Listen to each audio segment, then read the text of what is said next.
gentlemen, I'd like to call tonight's meeting of the Howell Township Planning Board to order. Please read the opening statement. Howell Township Planning Board meeting, Thursday, March 21st, 2019. I hereby declare this meeting of the Howell Township Planning Board to be open, adequate notice having been given pursuant to the New Jersey Open Public Meeting Act in the following manner. First, on January 4th, 2019, a copy of said notice was mailed to the Star-Ledger and the Tri-Town News. Second, on January 4th, 2019, a copy of said notice was hand-delivered to the clerk of the Township of Howell. Third, on January 4th, 2019, said notice was posted in the office of the Planning Board and on the bulletin board in the Howell Township Municipal Building, 4567 Route 9, Howell Township, New Jersey. In accordance with the Fire Prevention Code and your safety, please be advised that this facility is designed with 2 emergency exits, which are on your right at the front and rear of the meeting room. Furthermore, smoking is not permitted in the municipal building. Please take note that this meeting is being videotaped for possible future broadcast on Howell Township TV 77. Thank you. Call the roll, please. Mr. Boyle has been excused. Mr. Dorado? Here. Chief Kudrick? Present. Mr. Huzzer? Here. Mr. Nicastro has been excused. Mr. Schneider? Here. Mr. Tannenhouse has been excused. Mr. Seaman? Here. Mr. Everett has been excused. Deputy Mayor O'Donnell? Here. And Chairman Nash. Present. Can I ask everyone please rise for the Pledge of Allegiance and followed by a minute of silence for our first responders and our troops both here and abroad. Chief? I pledge allegiance to To the flag of the United States of America and to the republic for which it stands, one nation, under God, indivisible, with liberty and justice for all.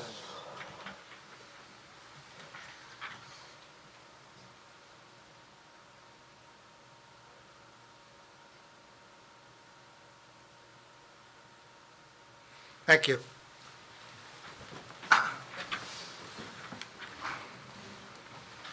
Okay. Correspondence? Yes, we have a letter from Mr. Alfieri. He asked that the matter for Gil Petroleum be carried to April 18, 2019 without further notice, and he also granted the board an extension of time through the end of April 2019. So what do we have on the agenda for that night? For, You said April 19th, correct? yes, I don't believe there's anyone else on the agenda.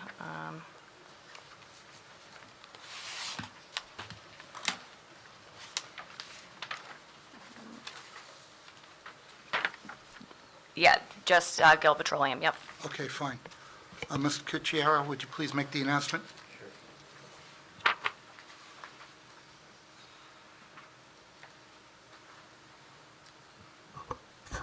Okay, so the application for Gil Petroleum Incorporated, case number SP-1006, excuse me, is going to be carried to the board's April 19th, you said? 18th. 18th. To the board's April 18th, 2019 meeting, beginning 7 o'clock here in the main meeting room in Town Hall. There'll be no further notice to property owners. Thank you. Now, just for the board, we have 5 ordinances that the council passed that we have to act on tonight. I haven't gotten much opportunity to read them, so what I'm going to do is I'm going to move that to the end of our meeting, and I'm going to ask our planner to give us a small presentation on what each ordinance means, and what we're looking for, and how it may or may not be consistent with the master plan. So we're going to bump that to the end, okay?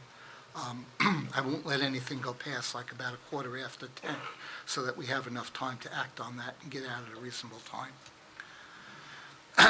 Okay, so let's get right down to business. First case is a review of submission waivers. We have case number SP 1055-1228 Realty LLC. It's a minor site plan with ancillary bulk variances. It's application of 1228 Realty LLC as applicant and owner seeking minor site plan approval with ancillary bulk variance relief to construct a two-story building addition of approximately 780 square feet along the north side of the existing one-story portion of the building, as well as a 1,206 square foot second-floor addition above the existing one-story portion of the building. Interior building renovations, reconfiguration of existing on-site parking areas, and adding additional parking to provide a total of 80 proposed parking spaces on premises known as Block 137, Lot 29, 1228 US Highway 9 South. Now, this is only an application for submission waivers. Counselor? Good evening, board members. My name is Carlton Cromer. I'm representing the applicant owner, 1228 Realty LLC. Okay. Counsel, essentially, I know this is your first time here. Our board engineer essentially goes through the requested submission waivers and just highlights any that she may have an issue with, and you certainly have an opportunity to respond, once she's done that. You swear or affirm the testimony about to give this board is the truth, the whole truth, nothing but the truth? I do. Mr. Chairman, the submission waivers for this application are specifically listed in item 3, A through N of our February 13th, 2019 report. And although the list seems long, I think it's important to note that this is a minor site plan for two small building additions and then reconfiguration of the parking area. So the disturbance stays less than 5,000 square feet. There's no real changes in utility services. There's no tree removal associated with the application. So given the nature of the application, I take no exception to the granting of these waivers for the purposes of deeming the application complete. Okay, thank you. Board have any questions? Can I have a motion? I move that we approve the submission waivers for case number SP 1055. That's Mr. Schneider who made the motion. Do I have a second? I will second. Chief Kundrick made the second. Can you call the vote, please? Mr. Dorado? Yes. Chief Kudrick? Yes. Mr. Huzzer? Yes. Mr. Seaman? Yes. Deputy Mayor O'Donnell? Yes. And Chairman Nash. Yes. Okay, thank you. Great, thank you. Next item before the board is a capital review. It's case number SP 1059CR, Howell Township Board of Education. Again, it's a capital review. It's application of Howell Township Board of Education as applicant and owner seeking a capital plan review for the installation of a chiller, HVAC system, and a sound reduction wall at the Ardenia School on premises known as Block 156, Lot 38, Adelphia, Farmingdale Road. Counselor. Thank you. Good evening. My name is Jan Woders. I'm a partner in the firm of Bathgate, Wegner, Wolf, and Lakewood. I represent the Howell Township Board of Education. As the chairman indicated, this is an application for a capital project review under Section 31 of the Municipal Land Use Code. Specifically, the board intends to install a chiller for the Ardenia School with an associated wall for sound protection. And I have tonight to describe the project to you, Ronald Santasek, the board secretary and business administrator. So I could ask Mr. Santasek to... Yes, thank you. You know, stand up. Oh. Do you swear or affirm the testimony you're about to give this board is the truth, the whole truth, nothing but the truth? I do. Please state and spell your name for the record. Ronald Sanasek, RONALD, SANASAC, Junior, Jr. Mr. Santasek, would you please describe the project for the board? The project is part of a larger program, an ESIP project that the board is undertaking. Along with a lot of other improvements, we have saved enough energy to be able to upgrade the classroom environment for the students. The building was built in 1936. We're doing it for the other 5 non-air conditioned buildings as well. This particular application is, originally the engineering plan was considering putting the chiller on, some of the equipment on the roof. After structural review of the 1936 building, that was not an option. After reviewing several options, a external chiller outside of the parking area, between the parking area and the backyard of the properties on Sandy Lane, was the best position for both efficiency and engineering. And this application is for that location of the chiller pad and the related sound wall in order to protect from the neighboring and from the schools. And will there be a protective wall? Yes, the sound pad, I'm sorry, I didn't, it would be a cinder block wall on 3 sides with a gate on the one end. It'll be facing north, east, and west, and it will be about approximately 2 feet above the top of the chiller, and that is as referenced in the sound report that was submitted. Is there any demolition or other work necessary for this, besides the installation of the chiller? No, not for the chiller inside the building. In the boiler room, there's work, but that's not part of this application. And did the board cause to have a noise evaluation study prepared? Yes, we did. And the results of that study indicated that there was no appreciable noise problems for surrounding property owners? Correct. Is that not correct? All projected sounds were well below, in fact, below the ambient the day that it was tested. Thank you. I have no further questions.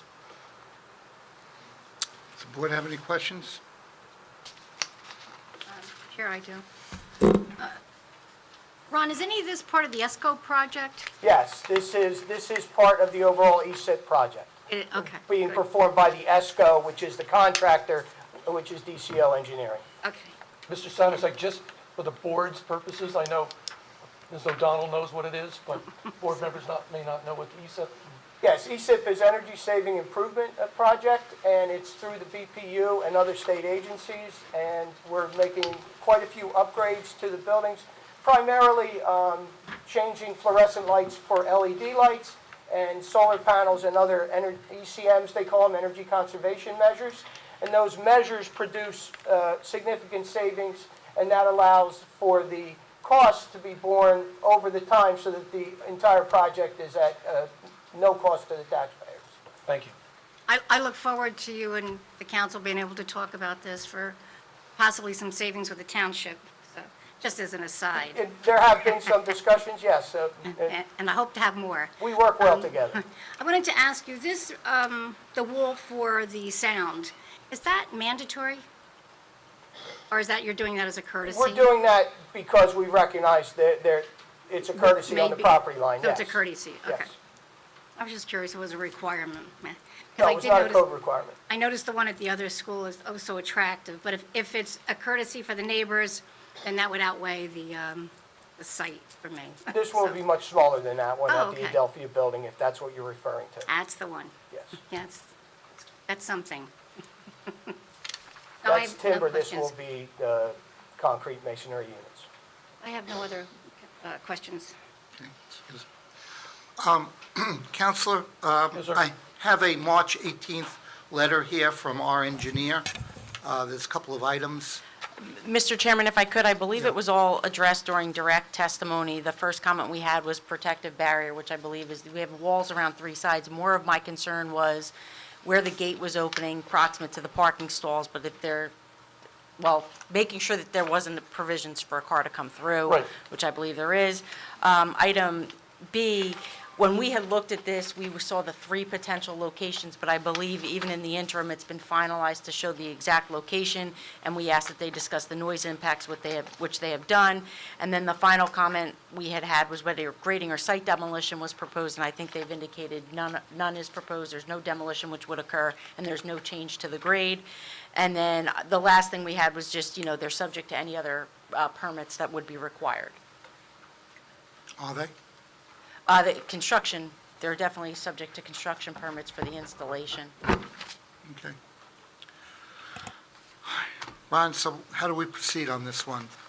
So this is not a standard site plan application, as council stated. It's a capital review under section 31.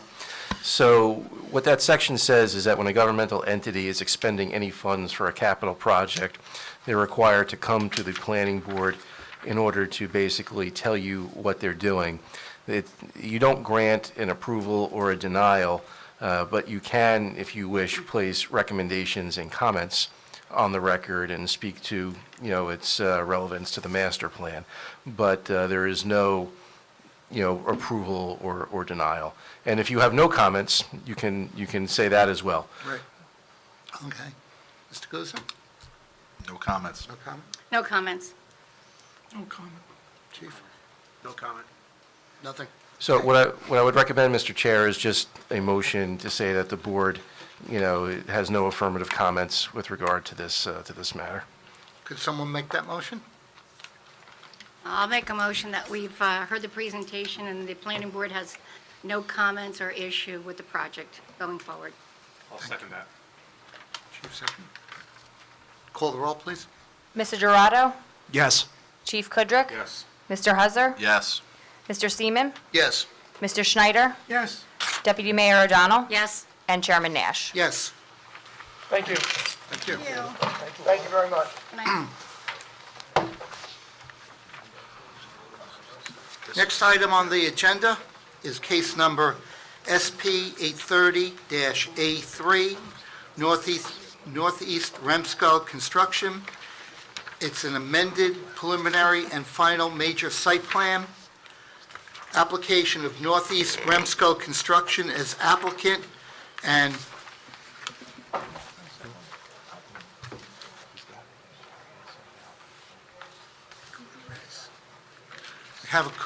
hope I have this, is Gutierrez the correct pronunciation?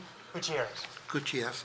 Properties LLC as owner, seeking minor site plan approval to construct a maintenance and repair office building with warehouse space, a one-story warehouse building, a maintenance and repair shed, a one-story storage shelter structure, a fuel service area canopy, and a paved parking area for 33 vehicles, and minor reconfiguration of the existing site access drive on premises known as Block 49, Lot 26.01, Lakewood Farmingdale Road, which is County Road 547. This application was originally scheduled to be heard on November 1st, 2018, when it was carried to December 6th, 2018, for scheduling purposes on December 20th, on December 6th, this application was carried to December 20th, 2018, for scheduling purposes. On December 20th, 2018, this application was rescheduled to February 7th, 2019, with a new notice to the public. And on February 7th, 2019, it was carried to February 21st, 2019, with no further notice. After some testimony on February 21st, 2019, this application was carried to March 21st, 2019, with no further notice. Counselor, I just want the record to show that both Mr. Schneider and I have reviewed the video of that meeting, of the last meeting, and we have signed our paperwork, so we will also be eligible to vote. Okay, Council, also, just before you get started, we have a list of pre-marked exhibits you can take a look at. Okay. It's all Board, yours. Chairman of the board, board members, thank you very much. So I think what we'll probably end up doing today, and for the record, Peter Cicchini is the law firm of Davis, Eastman & Munoz, appearing on behalf of the applicant. Can you just spell your last name, Council? Sure, C-H-A-C-A-N as in Nancy, I-A-S as in Sam. Can I ask, there's a mic on the desk there that's right in front of you, or there's a mic at the podium?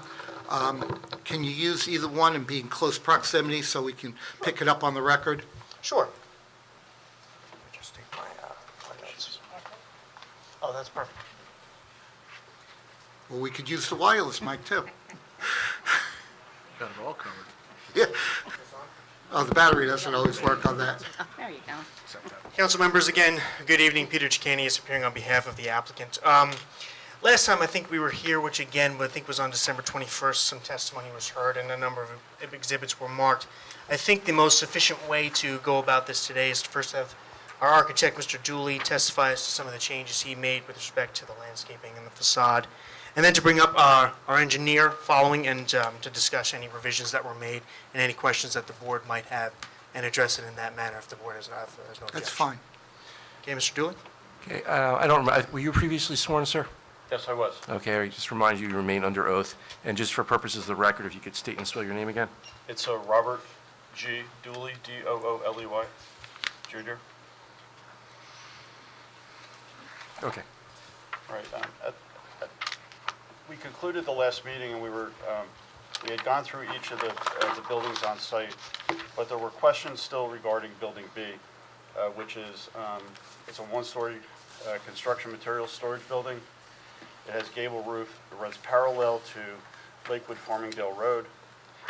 The ridge height is 29.4. It is a pre-engineered building, rib metal siding, and wall panels, and which is typical of that type of construction. So we talked about this building, and the town, we've met all of the facade requirements with the building that's on the screen now. And the pilasters, there's a stone base 4 feet high. There are pilasters at 28 feet on center. They're 2 foot 6 inches wide. There's a change in material, and that meets the requirements.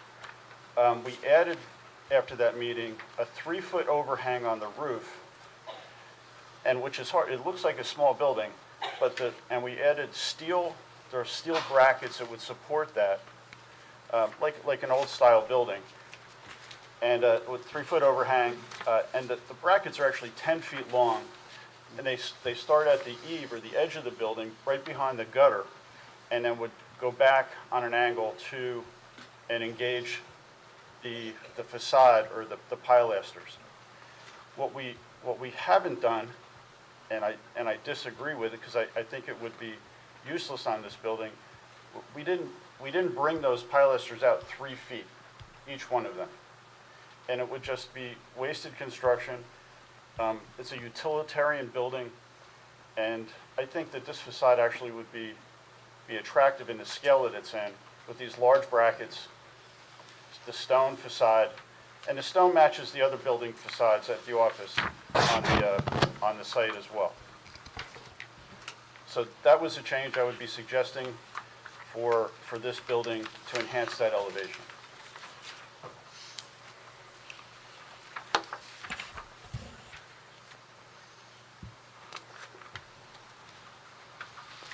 So, Mr. Chairman, if I could, and I'm not sure if it's this witness or maybe the engineer, I think what the board had contemplated allowing was actually trees along the facade, columnar trees that would also provide some level of a break to the building, because this fronts on the street. This is the elevation that fronts on the street, correct? That is correct. So I believe there was some level that the board was interested in also, maybe some trees which would provide a visual break as well. Would you like to address that?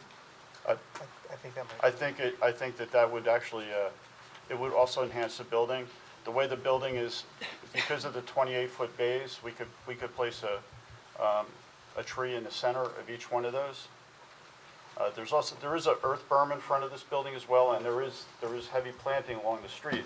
But I think that as a second defense, so to speak, yes, I think we could do that. Mr. Huzza, what do you, Yeah, I think that's great.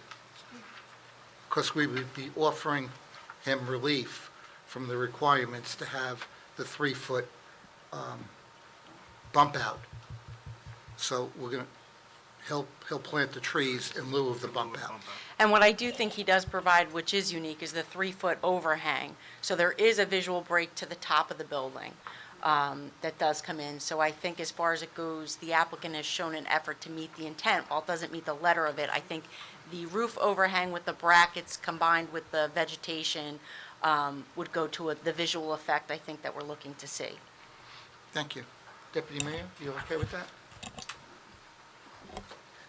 Yeah, I know it's a little deviation from what we had originally intended with, with the changes that we had made with policy, but actually considering this building and keeping with the color and the materials used, I think the trees and the 10-foot overhang, I think it's probably the better of any other suggestion that we had, and I thought we all agreed at the last meeting that it was acceptable, so I think it's a great idea.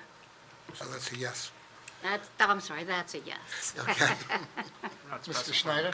Oh, I'm satisfied. Chief? I like it. Mr. Duran? We're not specifying any kind of trees, as long as it's a tree. Well, our Center for Tree expert can recommend. Okay. Sherry, would you like to weigh in on that? Yeah, that's fine. I could work with them. I mean, there's a variety of, I would say an upright type of tree would be good. I wouldn't want to put something like a broad, round canopy, but more something like a ginkgo tree or a columnar hornbeam, something like that, that would go well with the building. So, Counselor, you wouldn't, if the board would act favorably, as a condition of the approval, would be that your architect or your engineer would work with our tree expert to come up with a acceptable tree to Sure. plant it at the midpoints of each one of those panels? Absolutely. Okay. So, to answer you, the tree is species is unknown at this time, a TBD. Got a tree expert, so good. Seem good? Okay. All right. Okay. Thank you, board members. Next, I think we'll bring up our engineer. Again, I think... Do I have to open it up to the public, correct? Well, you don't have to at this point. You could allow him to put all his witnesses up and then open it to the public to ask any one of the witnesses questions. It's up to you. You could do either. Yeah, let's keep in our procedure of each witness we open up. So if you don't mind, I'm just going to open up to the public if anyone wants to come up and ask questions of your architect. objection. At this point, if there's anyone in the public who would like to come up and ask questions of the architect on this application, please step forward. Okay, seeing none, then we will close this public portion and call your next witness, please. Thank you. And I believe he was previously sworn in, however. Please state your name again for the record. Joseph Bonner, B-O-N-N-E-R. I remind you, Mr. Bonner, you remain under oath. Yes, sir. And just professional engineer? Yes, sir. Okay. Professional planner as well, or just professional No, engineer? sir, just a Okay. professional engineer. I didn't mean to say just, but only a professional engineer. And your license is current with the board? Yes, sir. No outstanding actions against you, or? No, sir. Okay, fine. The only changes to this recent submission is in the landscaping plan that I went over with Ms. Spiro, and additional details added on the construction of the fuel canopy. And just as a side note, the fuel cubes that we are using are actually existing and permitted. They're inspected every year by the town, and we're just relocating them from the existing location to the location that's more congruent with the final design. Mr. Bonner, can you just give us a little detail on what the characteristics of the changes are? The landscaping plan was changed by species, and a lot of species were removed. There was no real detail on the construction of the fuel canopy, and I added the details on the last sheet. It's now a concrete pad surrounded by a 6-inch curb in which the 2 fuel cubes are located, and they're surrounded by bollards at 5 foot on center. Do we have any canopy lighting? Yeah, it's on the lighting plan. Okay, because my old eyes can't always read these point by points at Yeah, but the half-size scale. Isolexes are still readable. So why don't you just put it on the record to, Yes, there's lighting on the fuel canopy. Okay, what's our average maintained lighting underneath the canopy? Underneath the canopy is the 0.3 foot candles. It's pretty low.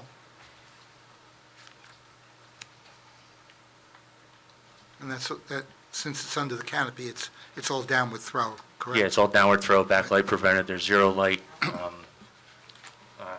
interference to the surrounding properties. LED? You know, I don't remember. I would assume that they are, but I'm not 100% sure. Well, is that part of the detail? Can you take a look? It's actually on the lighting plan. Which might be back there or something. No, it's not. It's in a separate submission. I didn't actually bring it.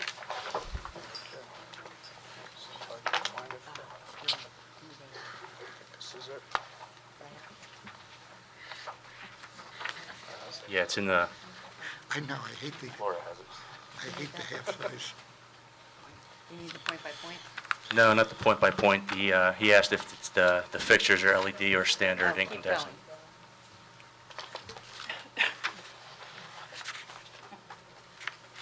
That's the,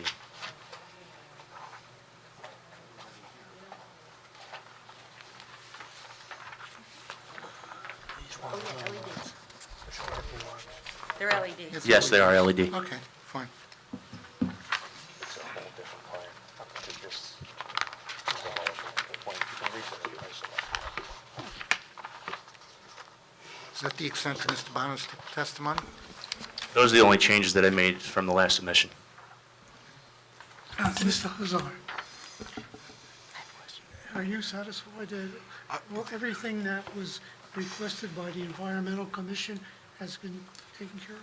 I know we went back and forth the previous time that you were here. So now the fuel canopy went from a crushed stone to now it's concrete Correct, with the with curbs on either side? curb surrounding the fuel cubes, not the entire. There's a curbing surrounding the fuel cubes and bollards inside the curbing at 5 foot on center. Okay. Is there a way to put curbing on the northern side as well? So kind of make it an entrance and exit and have it on both sides? For where the The fuel truck, canopy. the trucks wouldn't be able to drive through. So Well, I'm the saying curb, drive through and have curbing on either sides. I don't see the point of that. The fuel cubes are contained by the curbing. It's Yeah, actually oh, I see what you're tertiary. saying, okay. It's actually tertiary containment. So they're double walled. Gotcha, They're gotcha. double walled, yeah. And then I guess my other question is the Type E inlet, is that just your typical like catch basin, storm inlet? Correct. And is that raised or is that flush with grade? Flush. It's flush. There's no curb piece. Okay. How close is that to the fuel canopy? Give or take? 50 feet? Yeah, probably less 30. Okay.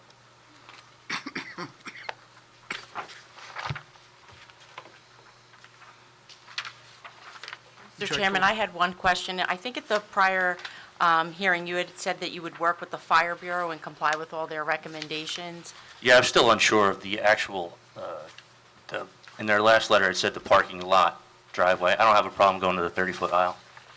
Okay. It will shift the whole left side buildings back 6 feet.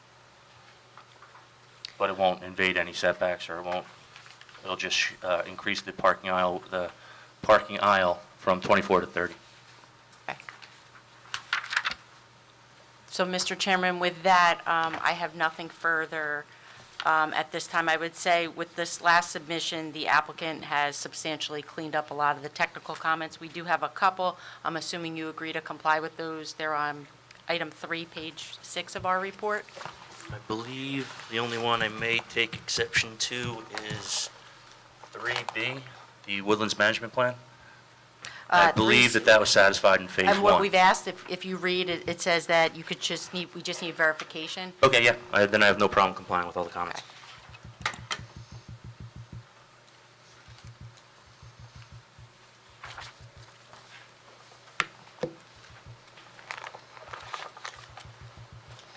Laura, you're talking about your March 15th letter. Yes, Mr. Chairman, that was actually... I'm sorry, yes, it was actually comment 3C, which was the one that dealt with the Woodlands Management. And as you get to the end of that comment, it says it was testified that the required contribution was previously paid, and we just asked for verification of same.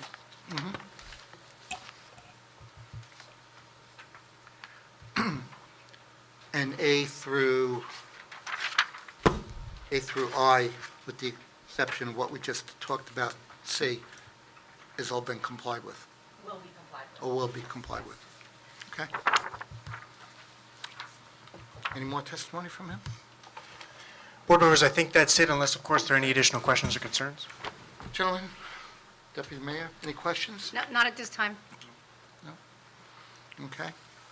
I'll open it to the public. Okay.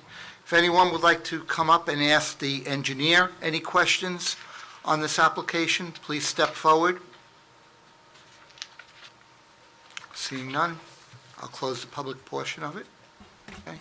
Counsel, would you like to? Thank you, ladies and gentlemen. Would you like to make a closing statement? Well, before the closing statement, we need to open it up for any testimony Yeah, from the right. public. Okay, I'm sorry, I'm jumping ahead of myself. Okay, at this point, anyone in the audience who would like to come up and provide any testimony, make any statement on this application? If so, please step forward. Okay. Seeing none, I'll close the public testimony portion of it. Now, Counselor, you can make your closing statement. Well, board members, I don't have much to add other than thankfully much of the issues with the Environmental Commission and the engineer's report have been taken care of and will be complied with. Given that, we would respectfully request that this application be granted, and I'll leave it at that unless the board has any additional questions or concerns for me. Okay, thank you. Thank you. Board, any discussion? No? Seeing none? I think we can all agree that the biggest concern was the fuel canopy area, and it looks like they've addressed what the majority of our discussion was. Yeah, I mean, I think that was our biggest concern, and they satisfied my concern. It was those tanks that were just on gravel, and now we have tanks with containment, within containment, Right. on a concrete. So if there was a spill, hopefully it could be contained and it wouldn't leach out into the environment, so I'm okay with that. Okay, seeing that, can I have a motion? Mr. Chairman, I'll make a motion to approve Northeast Remsco Construction Company's application, case number SP 830-A3. Thank you, Mr. Schneider. Do I have a second? I will second. Thank you, Chief. Call the roll, please. Mr. Dorado? Yes. Mr. Husser? Yes. Chief Kudrick? Yes. Mr. Schneider? Yes. Mr. Seaman? Yes. Deputy Mayor O'Donnell? Yes? And Chairman Nash. Yes. Thank you. Okay, moving right along. Our next application is case number SP 1051, Cornerstone Calvary Chapel, conditional use / preliminary and final major site plan. It's the application of Cornerstone Calvary Chapel as applicant and Community Bible Fellowship as owner, seeking conditional use and preliminary and final major site plan approval to remove all existing site improvements and construct a split-level church / house of worship building, a two-story rectory / botanist building, and an accessory shed with additional improvements such as stormwater management basin, lighting, landscaping, and site identification sign on premises known as Block 39, Lot 1, 3071 Lakewood Allen Road and Oak Glen Road. This application was partially heard on February 7th, 2019, when it was carried to March 21st, 2019, with no further notices. Now, the eligible voters on this will be Mr. Dorado, Mr. Seaman, Deputy Mayor O'Donnell, and myself. Mr. Chairman, I watched the video and signed the paperwork, watching the video of the February 7th, so I'm also eligible as well. Okay, so let the record show that both Mr. Kluser and Mr. Schneider watched the video and has provided signed paperwork, so they will also be eligible voters. And Chief Kudrick is going to recluse himself. Yes. Thank you. Thank you. Good night. Good night, Chief.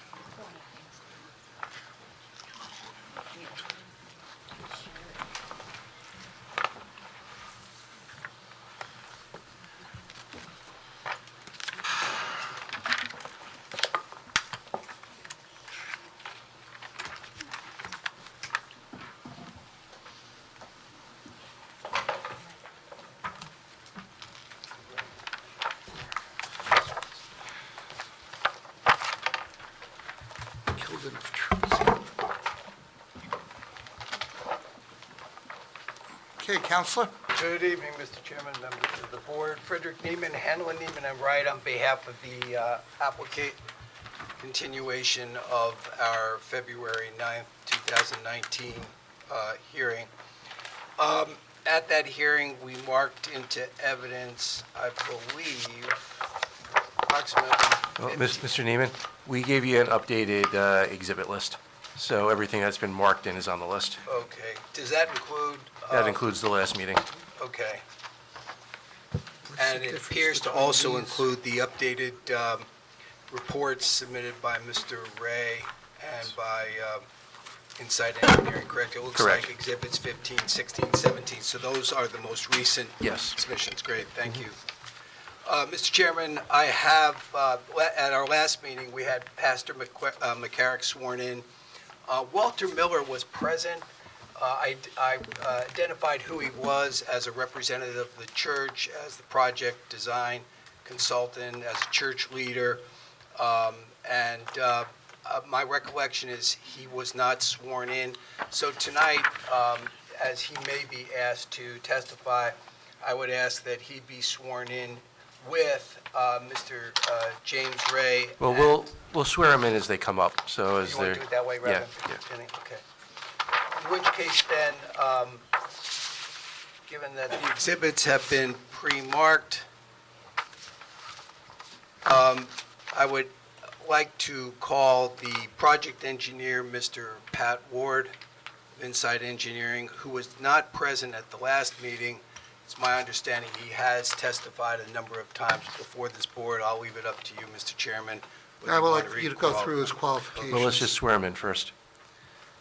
You swear or affirm the testimony you're about to give this board is the truth, the whole truth, and nothing but the truth? I do. Please state and spell your name for the record. Patrick Ward, W-A-R-D. Address is 1913 Atlantic Avenue, Wall, New Jersey, 08736. Mr. Ward, you've been a professional engineer in the state of New Jersey for a number of years, correct? That's correct, How 6 many years. 6 years? And you're licensed by the state? That's correct. Have you testified before this board previously? Yes. Have you been qualified as an expert by the then chairman and board members themselves as an expert? Yes. Is there anything further you would like me to add? And You do have a BS in civil engineering, correct? I do, from Drexel University, yes. Okay. We'll accept him as an expert in civil engineering. Thank you, Mr. Chairman. Mr. Ward, your firm prepared a preliminary and final site plan drawing on behalf of the applicant, correct? Correct. And you were intimately involved in the design and the configuration of that plan, correct? Correct. And since the meeting in February, certain changes, additions, and modifications have been made to that plan, correct? That's right. And are you personally familiar with those changes? I am. Those changes are identified in Exhibit A17 of the new exhibit list, correct? That would be our site plans. Okay, and if you would you summarize for the board the modifications to those plans? Sure. And highlight for the board what you think is important for them to understand concerning how we have addressed a number of the issues that were raised that night by the members of the public. Sure, I'll take the microphone. I apologize, I didn't get this color. This is an updated color rendering of the site plan. I didn't get it to Laura early enough, so I have a board here. Okay, we need to mark this in. Just one moment. Okay, so this will be A18. And can you just describe the exhibit again?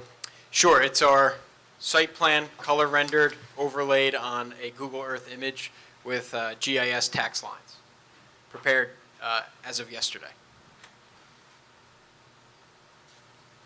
Okay, if you could just mark that as A18.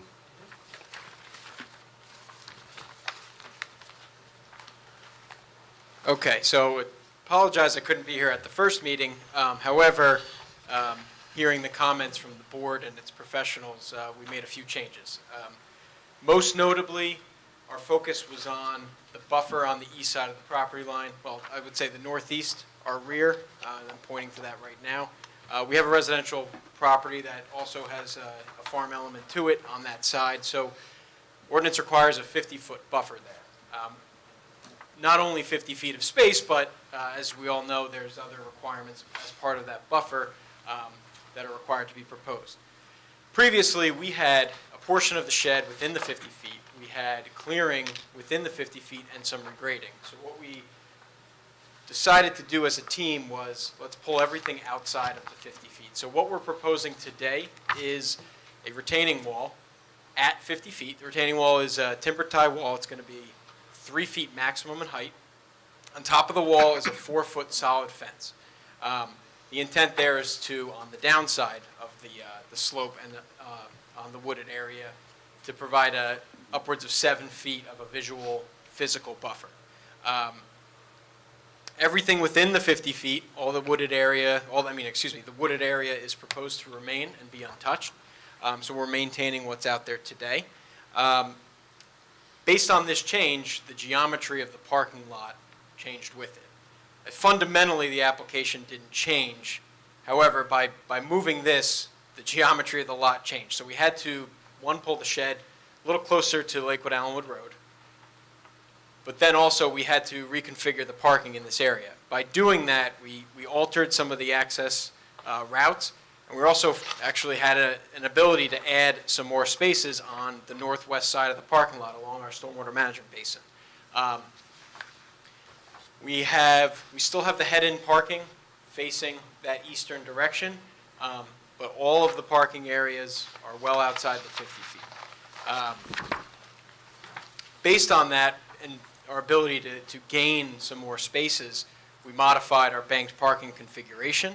The parking numbers that were previously discussed have been increased. So at initial build-out, we'll have 192 spaces, and then 109 are banked. So that's 302 total with 8 handicap spaces. In the area of the banked parking, and you can see it a little bit, well, you can see it on the black and white, but on this plan, you can see it a little better too. We have decided to, at initial build-out, provide pavement areas for circulation for the congregation at times of service. Previously, we had these as dead-end aisles that I would say would be difficult to navigate coming in and coming out, so this was a way to keep the flow and circulation on site moving at times of full capacity. By virtue of the parking lot geometry changing, the stormwater management basin changed ever so slightly. It actually got a little deeper, which caused its physical layout geometry to change. It still has the same effect. We've accommodated the additional square footage. The reductions are still met. As we get closer to the building, one of the comments that the board raised was the parking right in front of the building and our lack of bollards. So in an effort to address that, we have eliminated all, I would say, non-ADA spaces directly in front of the building, or in front of the patio in front of the building, and now all we have are the 8 ADA spaces. ADA stalls require signs. Most stalls have a curb stop and just a signpost. We are proposing that signpost to be embedded in a bollard, concrete filled bollard. So that, in effect, would cross off 2 things off one list. I was going to say 2 birds with 1 stone, but I don't want to use that nomenclature. We've expanded the front patio in front of the front entryway in front of the church. Again, that was just by virtue of the revised geometry. And then other site layout issues that we feel we've addressed. I had a couple conversations with Jim Herman regarding his comments. One of his main comments was improving the Oak Glen right-of-way. Previously or currently, it's just an edge of pavement now. So you have blacktop ends and the grass begins on it for our property. Mr. Herman's request was to provide concrete curb to improve that road. The applicant has agreed to do that. We're continuing the improvements from Lakewood Allenwood Road. We're providing a more appropriate radius at that corner, which you can see on the plans. Today it's a bit of a, well, not much of a radius. And we're providing that concrete curb all the way to the west. There is a county outlet structure, or a county drainage structure that the creek uses as a culvert. We are ending that curb at the head wall of that drainage structure. Another item to note about stormwater management is, and this was in Ms. Laura Newman's letter, was the excess runoff by way of widening Lakewood Allenwood Road. So previously, we had no attenuation of that extra runoff down in this area. What we've done since then is we have added a new inlet that'll collect our side of Lakewood Allenwood Road, and it's actually directing water back into our stormwater management basin for water quantity and water quality reductions. So I think we have addressed that particular comment. There's no changes with the refuse. We have revised the plantings around the refuse area based on the board tree experts' comments. Lighting has changed. I know that was also a concern and is. What we have done is we have swapped out the fixture. So we previously had an LED fixture that had a certain intensity to it. We have same manufacturer, but we have provided a fixture that has a much less intensity. So previously, the direct foot candle readings below the light fixtures were anywhere upwards of 12, 13, 14 foot candles, which I agree with the board's comments, that's high. We have provided lower intensity lighting fixtures that provide less than 6 foot candles. So really a reduction by more than half. Again, the intent, we don't meet all of the requirements for lighting by ordinance. Sometimes that proves pretty difficult to do, especially in a parking lot of this size with minimal islands. The goal of the applicant is to try to provide safe and adequate lighting with no impact, but with a minimal number of light poles coming out of the ground. So what we have is we've added a couple of light poles as from last meeting, but we still have, I would say, a low number of light poles with some with double heads throughout the parking lot. And in my opinion, I think we achieve a safe lighting configuration with minimal impact to the public right away or any neighbors.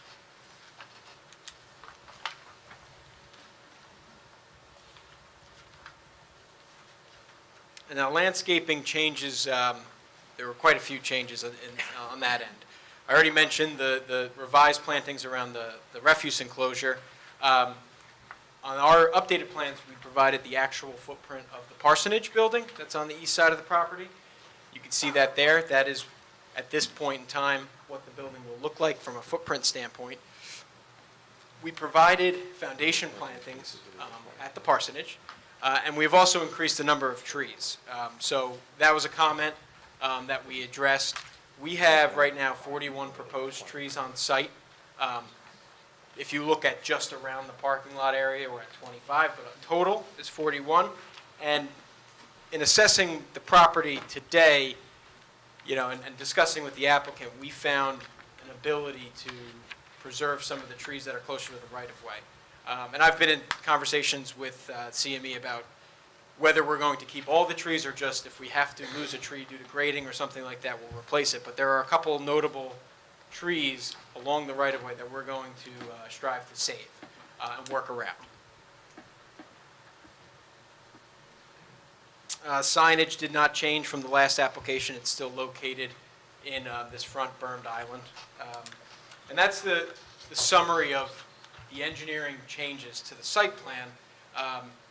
Like I said, fundamentally, the application hasn't changed. The buildings, the parsonage changed on our plan, but I think it was testified to last time with a different footprint than our plans. The church itself has not changed. One thing that I would say is a minor detail, but still important, is basin access for maintenance. Previously, we had it, and this is by virtue of the revised parking. Previously, we had it on the north side of the parking lot, a stabilized grass ramp.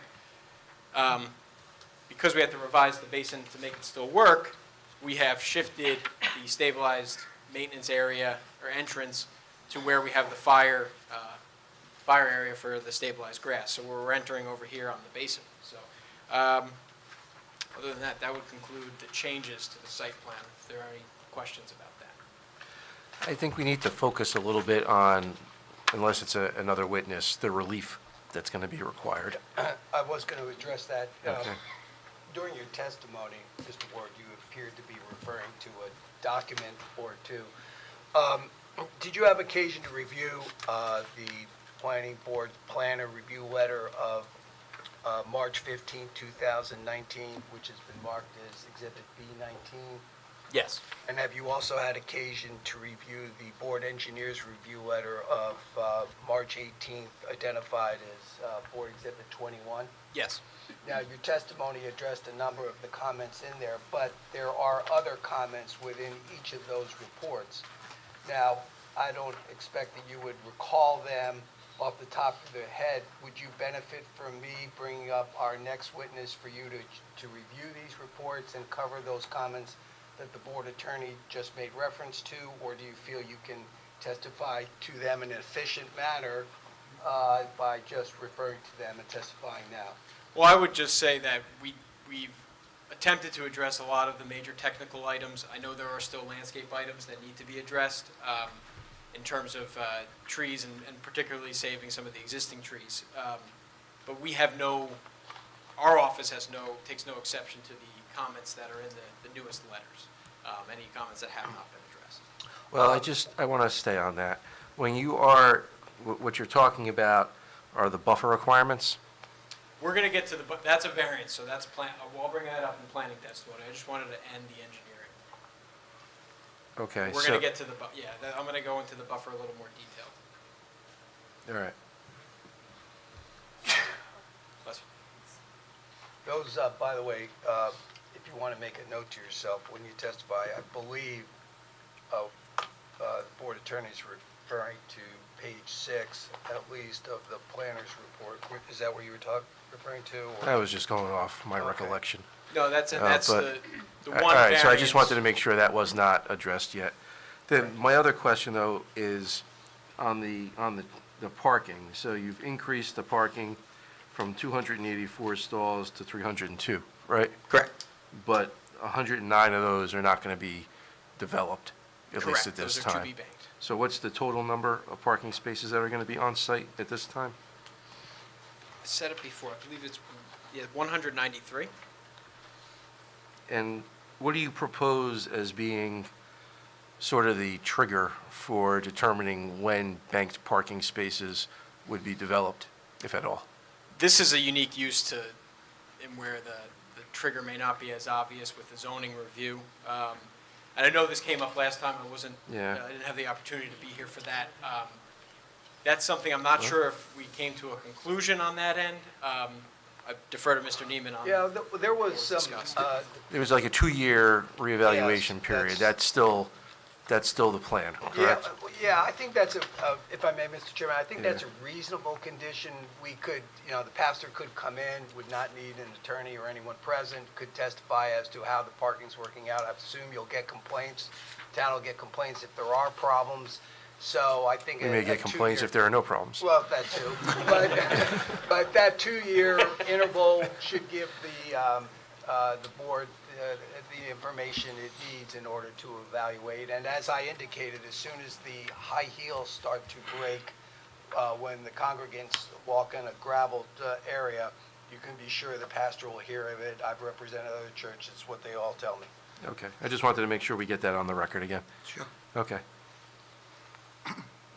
So again, in order for completeness of the record, Mr. Ward, I do want you to focus on some of the comments that we've been asked to testify to. And again, if you would like an opportunity to review each of those letters and allow me to call you back after Mr. Ray testifies, perhaps that would be a prudent decision. I mean, I would defer to the board professionals. I mean, at this point, particularly with the engineering items, I take no exception. I've had conversations with both Laura and Shari about the landscaping, which is something that's going to come up a little more now once we get into the buffers. But at this time, Maybe if I could, Mr. Ward, aside from the buffer, there's design waivers that Sure. are associated with your application. So specifically in my report, page 4 talks about the lighting intensity, whereas at ground level, there should be a minimum of 0.3-foot candles and an average of 0.5 over the entire. You have a 0.1 indicated as proposed minimum and an average of 2.8. Yes. So perhaps you can walk through those lighting levels for that relief. so that's correct. I believe our average is 2.1 on the plans, but in any event, it's above the ordinance threshold. Again, with this, the goal of the applicant here was to minimize the number of fixtures, but also not provide a super intense and hot and cold lighting configuration. So what we have, particularly by replacing the fixtures from what was originally proposed, I feel we have a more appropriate lighting scenario, and also it's a safe and adequate lighting scenario. Just under that topic, at the last meeting, all right, the member who actually owns an MEP firm, all right, had asked if you would please provide testimony as to what standard your lighting complies with. Is there an IES standard that you are meeting? Are you exceeding an IES standard? I know you said about the ordinance, but I would like you to direct how it complies with recognized standards. I would say, except for a few isolated corners, like the far corner at the north, most of the parking areas are in the neighborhood of .2 to .3. .2 is a little light, but .3 is, in my opinion, universally recognized as the minimum for safety. In terms of maximum, there is no, the ordinance has a maximum or a maximum average. We exceed that in spots, but we have reduced the intensity under the fixtures by more than half from last time. So you're not complying with any, or you're not citing any IES standard that you're, okay. I have brought up, I would like to, I find it's better, especially in these types of applications where we provide a little bit higher level of illumination at the ingress and egress points, all right? Because you have sometimes people that are driving there at night. There's some people who are visually challenged at night. And then there are people who may be coming for something that have never driven there before. And to have a little higher illumination at the ingress and egress is preferable. So could you please address how you've handled that? Sure, and I agree with you on that. So where permissible, sometimes if you're on a right-of-way owned by a different entity besides the municipality, it becomes a little difficult. But on our two entrance and exit driveways, we provide illumination levels that are higher for that very reason. There is a bit of spillage out into the right-of-way, but as you can see on the enhanced vision, image here, we have a fixture at both entrances. This one happens to be a double-headed fixture, I believe. So we are covering the entrances. I agree with you. That's probably the most critical spot in terms of safety, because I'm not sure if Lakewood Allenwood is, well, I know it's not well lit. I'm not sure how it is lit today. It's the normal way that we do the lighting Right. here at the intersections. Exactly, right. Yeah. Right. Okay. So that would be, yeah. So we do have spillage into the right-of-way, but we're well above the minimum of that, half a foot candle average at these points. Okay. We only have one, no, we have two access points, correct? We do. Yes. Correct. So we can One follow. aligned with Arnold Boulevard, and the second is just at some distance to the west of it, correct? Correct. Yeah. Getting back to the lighting, I know we have in the audience the gentleman who lives directly opposite here, all right? Do we have house-side shields on these fixtures so that I understand that we have some spillage, but I don't want to affect him too much, all right? We have, if Laura, if you will, if you could just kind of zoom in on the landscaped islands, or the islands along Lakewood Allenwood Road. We don't provide house-side shields on, for example, the two fixtures on the middle island that are A, because that is a 50-foot wide island. As you can see, there really is no, effectively, any spillage onto Lakewood Allenwood from those two fixtures. Laura, could you just zoom in a little bit more so we could see the point-by-point on Lakewood Allenwood? So you can see there's zero readings by the sign in the center, and then as you get closer to the entrances, one is an intersection with Arnold Boulevard, which I think is proper to light up. But if you go to the southerly entrance, yes, there is spillage. We could move the B fixture a little closer in, away from Lakewood Allenwood, but that doesn't have a house side. No, I mean, .3 on the far side of Lakewood Allenwood doesn't seem unreasonable.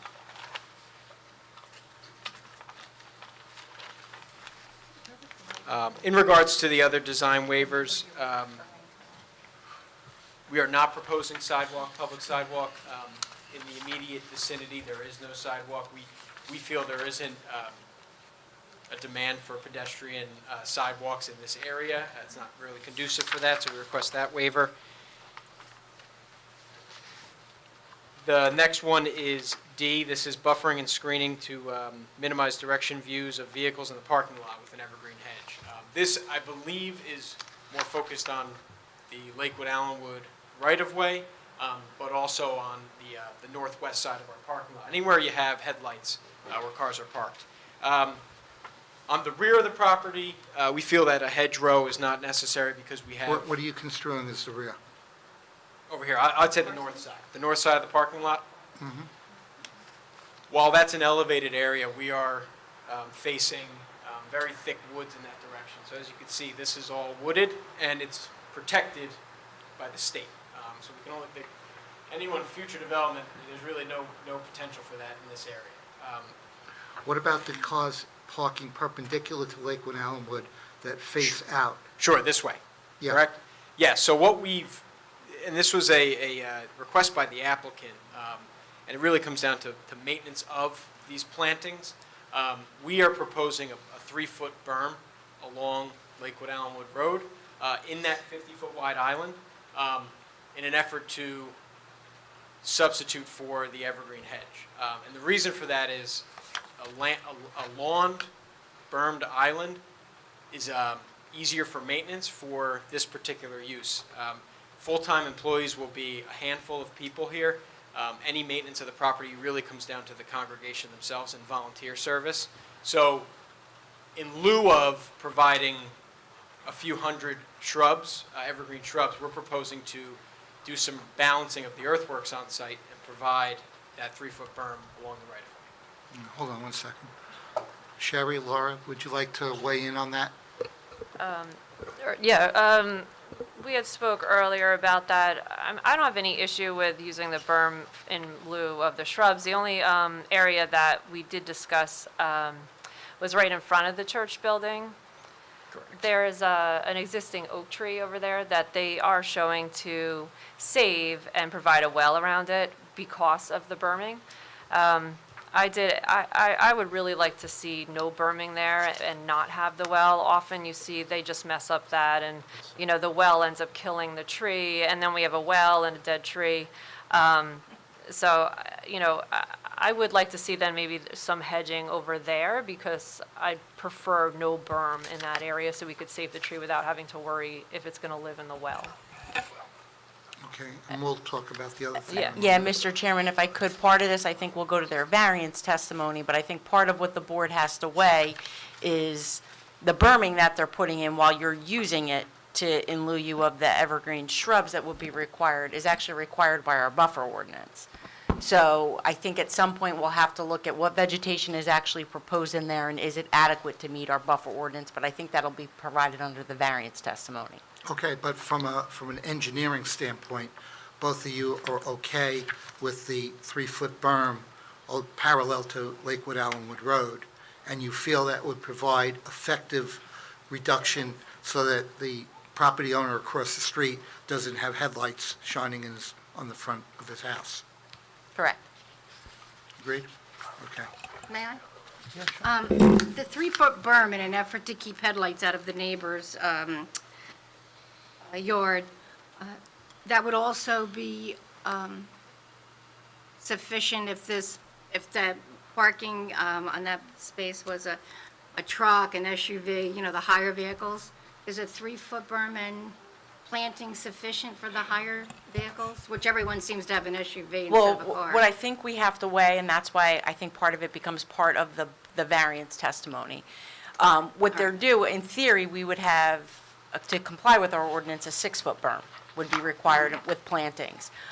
They're trying to do the 3 feet. So to answer your question, I mean, if you're a vehicle parked, the vehicle's eye height, I think typically is measured at 3.5 feet. We can ask Mr. Ray, he's here, he could probably tell us, Well, but it's the usually it's height of about the driver's side, 3.5 feet up. So you'd probably see the tops of the vehicles over it, but you wouldn't see headlights. Yeah, my concern is just the lighting, of the vehicle, yeah. And I'll get into this with the Okay. variance testimony All right. just a little bit later, but if you look at the grading, this is a great sheet that's up on the board. If you look at the grading of the parking lot, and this is really because of the current grading, everything slopes off from Lakewood Allenwood right down into the creek, to the woods and into the creek. So what we're doing is providing a comfortable slope for a parking lot down as quickly as we can off of Lakewood Allenwood. So as you get further into the parking lot, even across the first drive aisle, you're down The grading is. about 6+ inches. And then every parking aisle that you go, you're down another foot.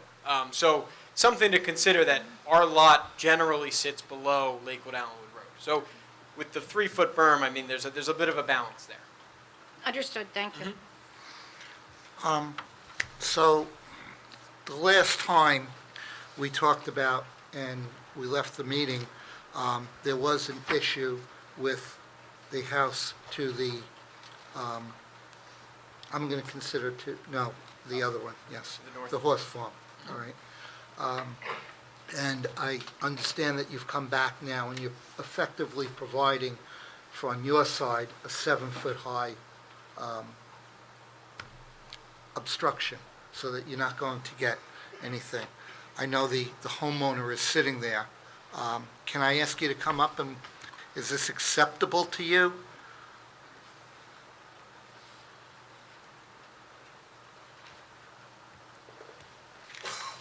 Okay, just before you start, I believe you were sworn in at the last hearing.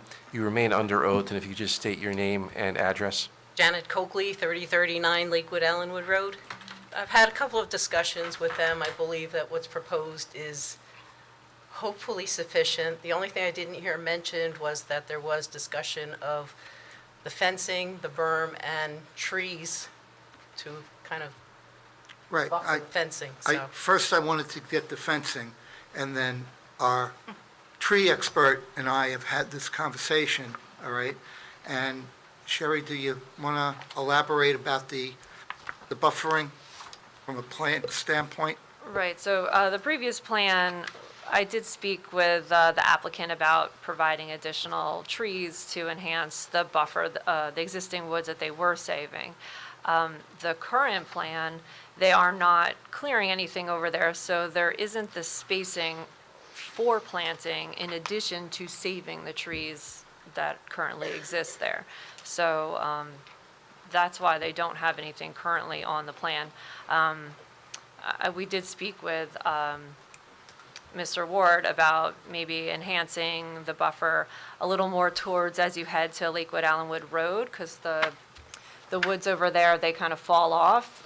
So, they could add additional trees going that way, but as far as this area where the fence and the retaining wall is, I really don't believe you could No, add I any trees in am- that section. I am talking more about the easterly end. Oh, okay, so heading up, right, so certainly where they can plant the trees, we'll definitely get additional trees in that area for sure. Okay. And then, since Well, I'm just before we move on from that, I mean, have we quantified that at all as to, like, species, how many, where? Or is it just a general, we'll deal with that at a later time? I can't really testify to quantity at this moment, but we would have some evergreen tree. Similar to what, we're going to talk about the buffer a little bit, but similar to what the buffer requirements require, which is a 6-foot evergreen at planting, I believe. So that's something I think that we would try to achieve there, to again, meet the intent of the buffer requirements. And Sherry, does this dovetail into the variance relief? Okay. Yeah, you could start that. So, Mr. Chairman, I think, We're ready. I know that the applicant wanted to do this later, but we're sort of talking about it now. I think maybe we need to talk about the necessary variance relief that's associated with the buffer. Sure. And actually, to be May I? proper. I'm sorry. Sorry. May I ask a question of that he's kind of addressed? I did see the plans on my phone, and obviously you can't see things very well. In terms of the lighting, what I was seeing perhaps was some overflow onto my property, but seeing the far corner towards Oak Glen Road, those appeared on that end to be zeros, and that's all I wanted to confirm, is that they're zeros. That's So what- if I just put this up on the screen so you could see this is Could you your blow property? it Yeah, up I a little can't see higher? that. All right. We'll zoom in more. Can you see now? Yeah. Yeah, so that's all zeros. Right, That okay, means and it's dark. that's all I wanted to confirm, because it just wasn't visible on the phone. Okay. Thank you. All right, so yeah, I mean, let's get into this variance about the Okay, Mr. the landscaping. Yeah, but my apologies, Mr. Ward. In my qualification of you as an engineering expert, I failed to ask if you were a licensed professional planner in the state of New Jersey. Could you testify to that being a statement of fact? I am a professional planner in the state of New Jersey by examination. I've been a professional planner for 5 years. I have been qualified before this particular board as a professional planner before, for the last year. Now, you're familiar that, Okay, we'll accept his qualifications as a professional sorry, planner. I jumped ahead on that, my apologies. We're all getting a little jumpy today. I assumed fact, not in evidence. You're aware that there are proposed and cited variances by the municipality concerning this application, correct? Yes, sir. Would you identify what those variances are and then testify to the section of the Municipal Land Use Act that would justify this board in granting variance relief? Yes, so the variance itself, I feel there are two. I think we have to separate them between this northern property line next to Ms. Coakley's lot, and then also along Lakewood Allenwood Road.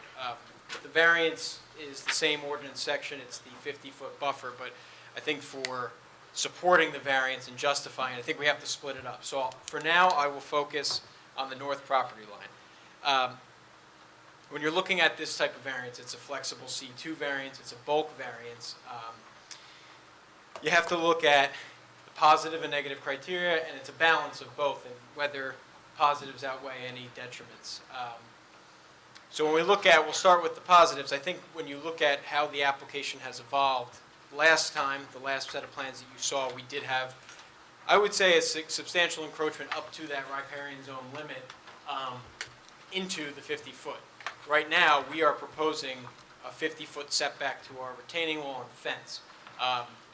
What the applicant's attempting to do here, and I don't want to say this is a hardship, but by way of the topography, and this is a perfect view, if you look, from where the retaining wall is, that property drops off about 6 or 7 feet. So in order to do a 6-foot berm on a slope that's already about maxed out, you really can't achieve that unless you put in a significant retaining wall, structural retaining wall, I would say at least 6 feet. So what we're trying to do is get to the intent of that particular ordinance and working with what we have. So we have currently, and our color rendering shows this pretty well, an existing wooded area that acts as a buffer today to the current use. We're trying to maintain that 50 feet wide on our property. It does extend into Ms. Coakley's property as well. And then we're providing a visual 7-foot obstruction fence and wall to further screen her property from ours. So in that effect, I feel we are getting close to meeting the intent of that ordinance, and that is a positive in itself. Also, another positive where we don't have current plantings on that east side closer to the right-of-way, the applicant has agreed to provide more understory plantings and evergreen plantings to basically mitigate or enhance a buffer that doesn't exist today. So in that regard, those are the positives. I'm sorry, Go ahead. could you just show us the area that he just discussed? Not, It's behind those 2 trees. You see the existing tree line as a bubble line? yeah, So it's a lawn area today. We're proposing to plant that with evergreens. Again, to satisfy Ms. Coakley and the board professionals. okay, And but again- you just made a reference to an area that you said that there is no buffering right now. Correct, today it's That's lawn. area, Yep. okay, all right. And we'll have that to a point of 50 feet off the property, just like where the wall is. In terms of negative impacts on this particular property line, we feel we are taking the measures to avoid any adverse impacts to our neighbor. Her property sits lower than ours. I think it's at least 15 feet below from where her dwelling and her improvements are. She's about 350 linear feet away from the edge of our parking lot. So considering that geometry and also what the applicant has done in changes from last meeting to now, we feel that we're minimizing any impacts, and there really is no substantial detriment to her as, by not providing to the ordinance specifications that buffer. In terms of, for this particular area, public good detriments, we feel there's none. There's no impact to the public by virtue of asking for this relief. So in my opinion, for this variance only, the positives outweigh the negatives here, allowing you to grant this variance. If there's no questions about this particular Well, project. I have some questions. Sure. So I understand what the intent is, I understand what the conversations have been, but the way that you're going to enhance the buffer is not depicted anywhere right now, correct? That's correct. That was just agreed to. So, but you said it was agreed to, but it was only the most general, I mean, there's nothing specific agreed to. I would agree. Yep, Okay. you're right. So, I mean, you're asking for relief, but the board is not exactly, I mean, without seeing anything or being told more specifically what's going to happen, we don't know exactly what's going to be there right now, right? There's nothing, there's no plan that indicates Okay. anything. We would offer to work with the tree expert to Well, I establish. guess, I understand that. I guess my concern is, the public doesn't get, that's post an approval, and the public doesn't get to see that, or comment on it. The board doesn't even really, get to see that. So, I mean, it's just something we're going to have to consider as we're moving forward. Agreed. It's good to point that out. Yes. But we could agree that as a condition of the granting of the approval, including the variance relief, that we submit the revised plan and to the professionals and the board and the... Well, it's not to the board. I mean, if it's an approval, the Well, board's conditional. out of it. Well, conditional, subject, but I think we could have a condition that if there's any disagreement by the professionals as well as the board. Well, how does the board express their disagreement if there's no public hearing and they're looking at it? I would consider it a administrative change to the plan unless you deem it that material here. Well, it's a variance, it's a noticed, Right, it's a noticed event. but- That's what I'm saying. Yeah. It's some, and I don't need an answer now, Yeah. but I think it's something that we need to figure out. Now, we would offer to work with the tree expert post-approval. However, Mr. Cuchero, I understand the point raised, and it does make sense. I mean, you're approving something you don't see, so I agree with that. I'm concerned that we're putting too much pressure on our professionals. We're basically abdicating our responsibility and saying it's up to you to determine, and I'm uncomfortable with that. Again, if I may just introduce a thought of how significant this particular screening area with the evergreens is to the overall plan, that would cause you to have the level of concern. that Well, you let do. me ask my Sherry, how much additional trees or bushes or whatever you want are we looking at here?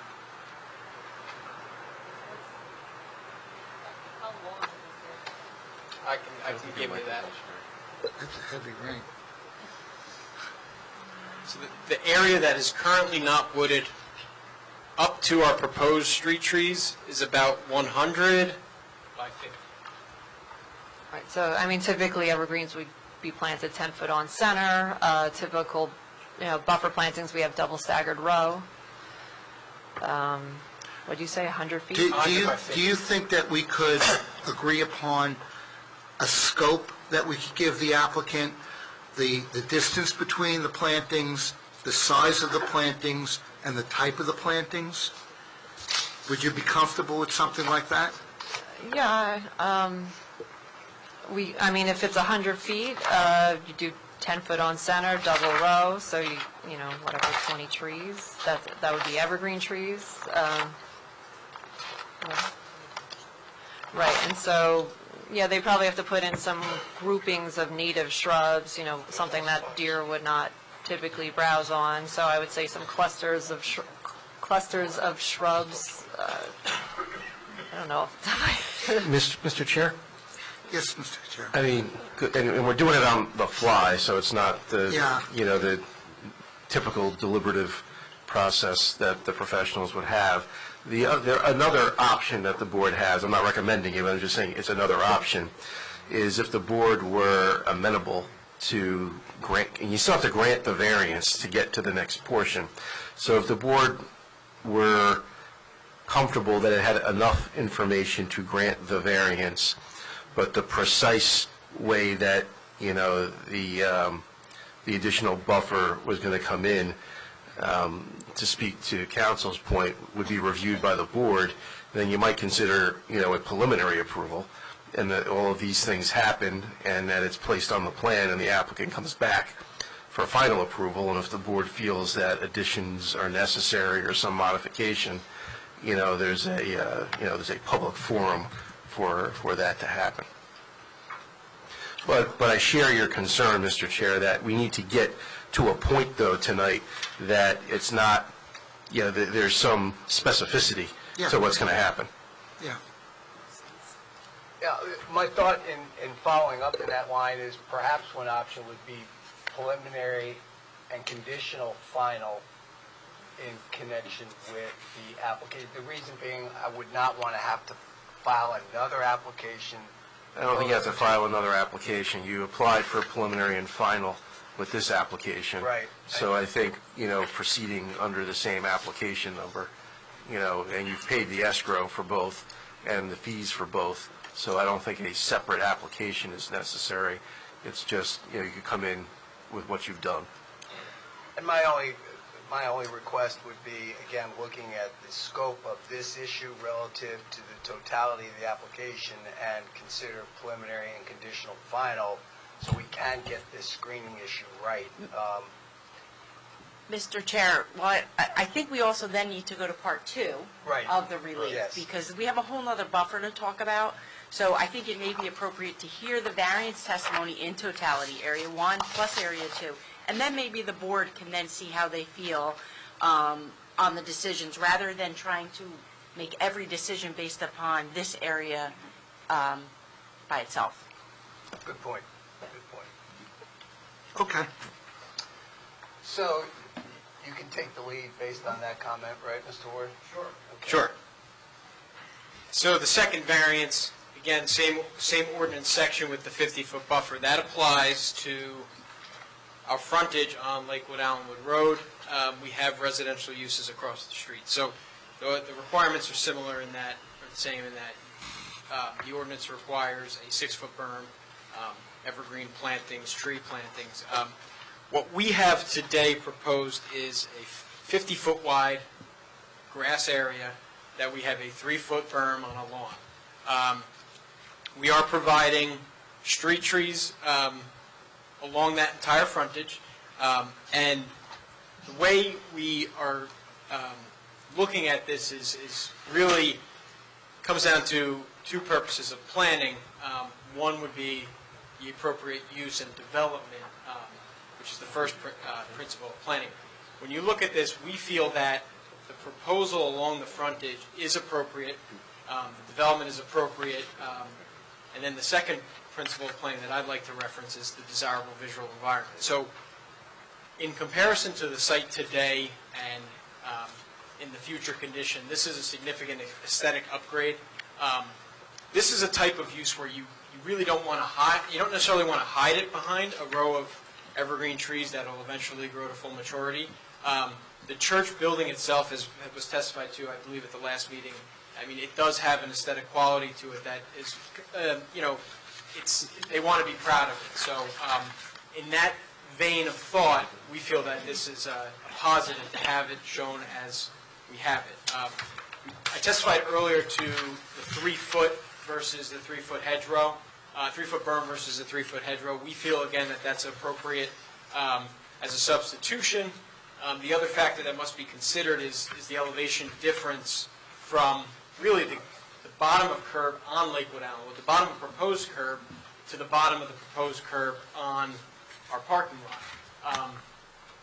If you look, we're, by virtue of having that 50-foot wide island, we are lower in our parking lot, and it continues to get lower. So the topography of the land lends to additional screening.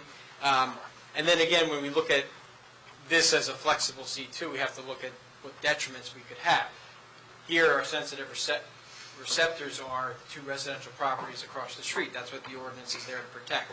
However, we have this road, this collector road, that separates the 2 properties. Those dwellings are over 200 feet away from us, from the parking, I should say.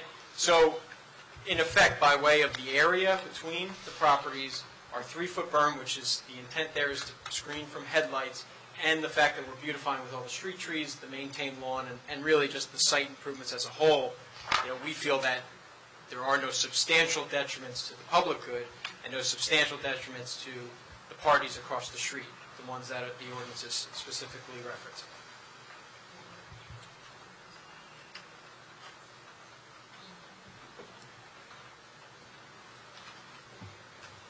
Peter, you want to weigh in on that? You want to weigh in about, from a planning perspective? You agree with his argument? Yeah, and I apologize, I have a cold. Yeah, I mean, there's it really comes down to a balancing of the different factors involved. There's a partial satisfaction of the visual screening by virtue of the berming, the topography, to an extent the trees. There's different factors at play here. I mean, ultimately it's up to the board as far as on balance whether or not this application, the overall benefits rise to the level that justifies granting the variance. All that being said, I mean, there is, and I would defer to our certified tree expert, there's landscaping there, and there's berming, but I don't know if the combination of the two is optimal. I don't know if there's any flexibility there for additional improvements or adjustments, but that's just kind of my perspective on this application. In the planning analysis, though, for the board as well as for our planner, this area, like the other area, though, we have no depiction. Is that correct, of what actually is going to be there? That's correct. Other than an aerial view on the site plan, there's no rendering at street level. So, I mean, do we possess enough information? Not to know with a reasonable degree of certainty. Okay. Mr. Chairman? Yes, Mr. Snyder. Sherry, I've always had problems with survival of the plantings on berms. What is your opinion on planting on a 3-foot berm anyway? I mean, if it's not adequately watered constantly, are we going to have survival of the plants? I mean, certainly runoff, that can be a problem. I mean, right now they have really just a couple trees on the top of the berm because some of them are situated at the bottom end of the berm. I'm just looking real quick. They have 1, 2. They might only have 4 trees on the berm, and as I mentioned before, that tree save that's in front of the existing house, if that area is not getting bermed, then those 3 trees are not on a berm. It would be 3 trees on top of the berm is what they have currently proposed. So I can't say I'm really too concerned about the 3 trees, but certainly planting a lot of trees on the berm, that could become an issue. And I believe the 3 trees are planted to the top of the berm, not Right, on the on the side berm. slope. So I think that may be Mr. Schneider's concern, is if you're planting on a side slope. What I'm concerned about, and Mr. Ward brought up, and I can appreciate, is that they have this nice building, and this nice building, because of the lie of the topography, is at a lower elevation. And if we put a berm in of plantings, Right. you're not going to see it, all right? And I can appreciate that.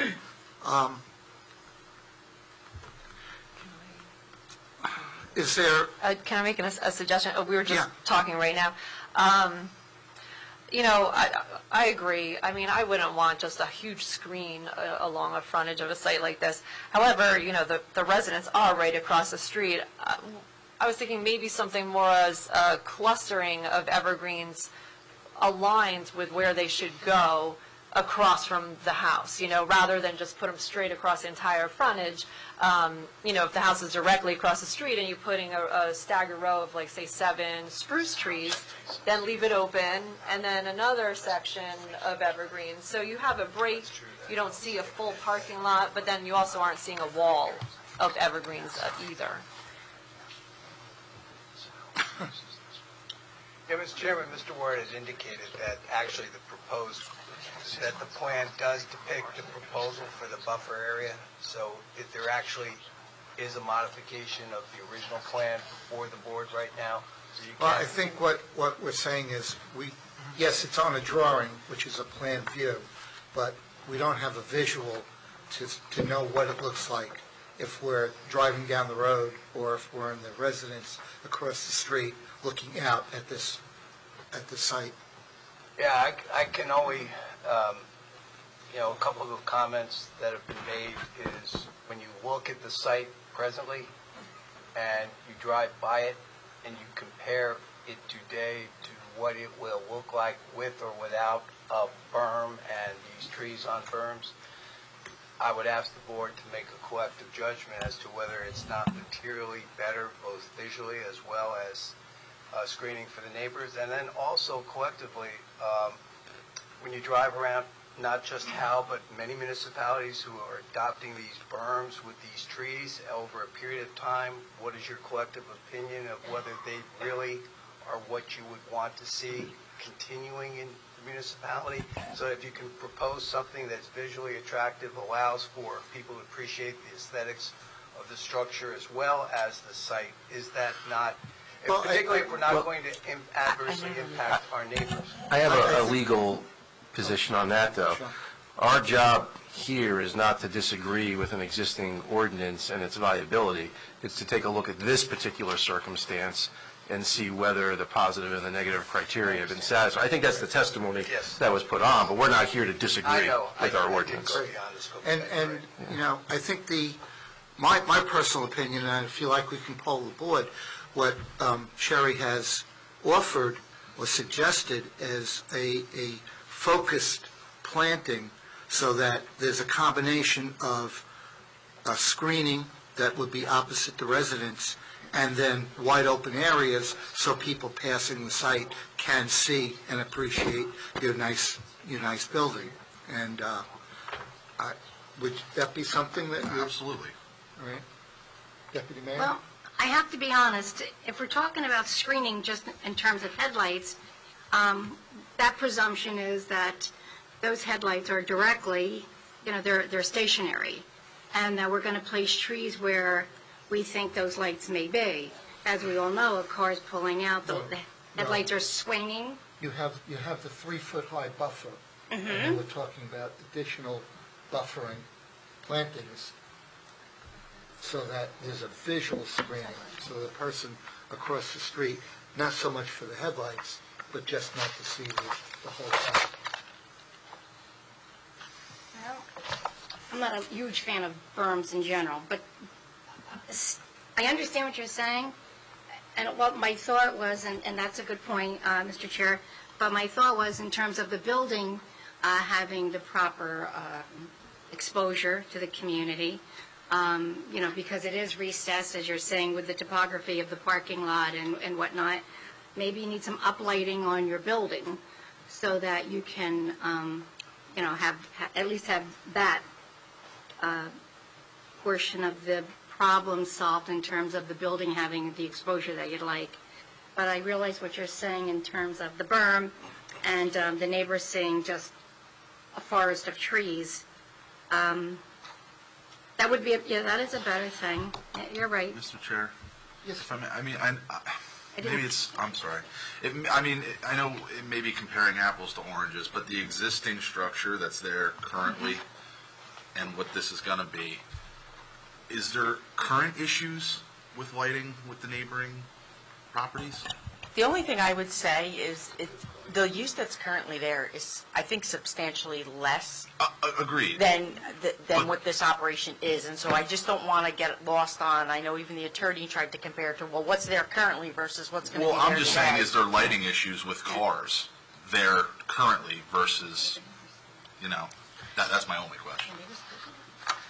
Well, that would be for the applicant to provide some testimony on.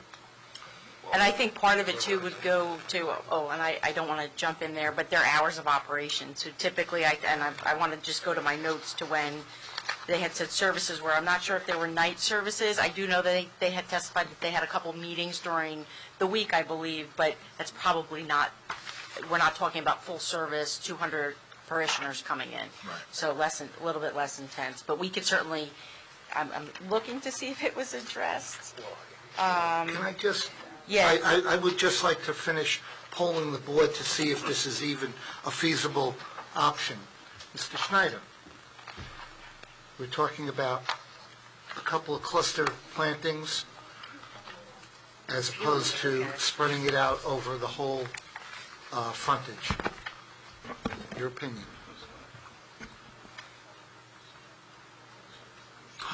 I concur, but I put it all in the hands of our certified tree expert. That's what we have her here for. I'll be with you. You're the property across the street? Yes. Yeah. You can come up for a sec. Mr. Dorado, opinion? No, I'm actually, no, I don't have a comment on it, actually. I think they're trying to work with us, so. Mr. Seaman? No, I think with, the lower elevation on the property side and the berm that's there, I mean, it's never going to be perfect 100%, but I think they're definitely making an effort to make it aesthetically logical. Okay, so let's hear from the homeowner across the street. So just a moment, sir, you identified yourself and were sworn at the previous meeting?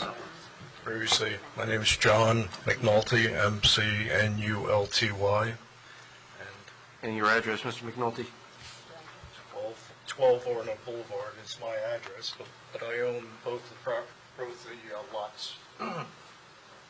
And just for purposes of the record, I think we put it on last time, but do you know the lot numbers? Yeah, it's Lot 4, Lot 7, and Lot 7.01. Okay, go ahead. 701 is the corner. Well, actually, Mr. McNulty, we have a cordless mic that you can grab so we can get you. Is it on? All right, now we hear you. Okay. I'm glad it's on because I can't hear anybody in the back. That's part of the problem. I'm missing all the important parts here. Yeah, I don't think that the mic's working, Ron. I hear it. You're on. Yeah, it's on. 701 is this lot here, which has the house directly across from the property across the street to church, where the church will be. This is also part of my property also, and this goes straight up to the intersection where Oak Glen, Lakewood Allen, Wood, and Brook Road are, right there. So I own this. I'm also going to speak, I don't know if it's important. My neighbor across the street has a home right here across the other side of Arnold Boulevard, and he hasn't been able to make it to the meetings, but he wanted to make sure I relay information that comes out of the meeting for him to make some decisions on or have some comments about. I think I'm a little bit more confused tonight than I have been in the past. I have a site plan that I guess has also changed. It's changed recently, and I haven't had the opportunity to get the new site plan and find out how this has all changed. I have a couple notes here that. So I'm not looking for testimony from you right now. I just like to, we're trying to discuss and come up with a resolution of how we want to buffer between the applicant's site and your house, the one that directly fronts onto Lakewood Allenwood Road. And the suggestion that has been made by our certified tree expert was to cluster the buffering so that if you looked out from your house, you wouldn't see the parking lot that is across from you. All right, and I'm asking, would you like something like that as opposed to just spreading it out and having gaps in the buffering where you might see from your house portions of the parking lot? Without seeing the real thing, which is not until it happens, you can't make a decision. I think that the former is probably the most desirable. Instead of having big gaps of just 4 or 5, it sounded like evergreen trees. That probably wouldn't be as good. My position at this point, by the way, I've spoken to the McCarricks, and I think we have a handshake agreement to be good neighbors. So I want to make sure that's in the record also. That if we have an issue, he and his son have suggested they work with me, and I appreciate that, and I think I'm reasonable enough to deal with whatever changes might need be suggested by him or by me. The situation is, I think if I had to make a decision tonight about what was more important to me, it's not the headlights. You know, beating this headlight thing to death, I think. I said it originally. There's a lot of questions in my mind how much that'll affect me. But at the moment, as somebody brought up, this is a daylight services on Sunday and maybe something on Wednesday at the moment. So it's pretty hard for me to argue that I'm going to have headlights shining in my house all hours of the night. I think that parking lot lights may be an issue. They're something that's going to be on it sometimes. I believe they're going to be turned off at night when there's nothing going on at the church, so that may be alleviated too. But I'd like to be able to have something, if I look out the front of the house, that I see something nice. And I think the church is probably going to be nice, and looking at it, it's probably something that will be, you know, better probably than what there is now. But the situation with not looking at the parking lot and cars, I think was more important to me. If that could be removed from what you see when you look directly across, that would be important, I think. Well, that's what you're asking, I guess. Yes. And I think that's why I said the latter. The other thing about the berm, you have to worry about where it is for egress and ingress into the parking lots, because if somebody comes out and they're not looking, you know, carefully, it's a fairly fast-driven street, and there may be a problem for that. So it's another thing for engineers to consider that I'm just throwing out for you. Okay, let me just resolve this, okay? We will open it up. You can ask all the questions you want of the engineer and all the other applicants, witnesses. I just brought you up to discuss this one issue, all right? Because I wanted to get a consensus, because we're talking about granting the applicant a variance from our ordinance, and that's why I wanted your opinion, all right? Since you're going to be directly impacted by it. Yeah, I have a number of things I'd like to All right, we'll visit that later on, okay? Yes, sir. Thank you. I think you see that the board seems to be in a concurrence that we would like to have some focused plantings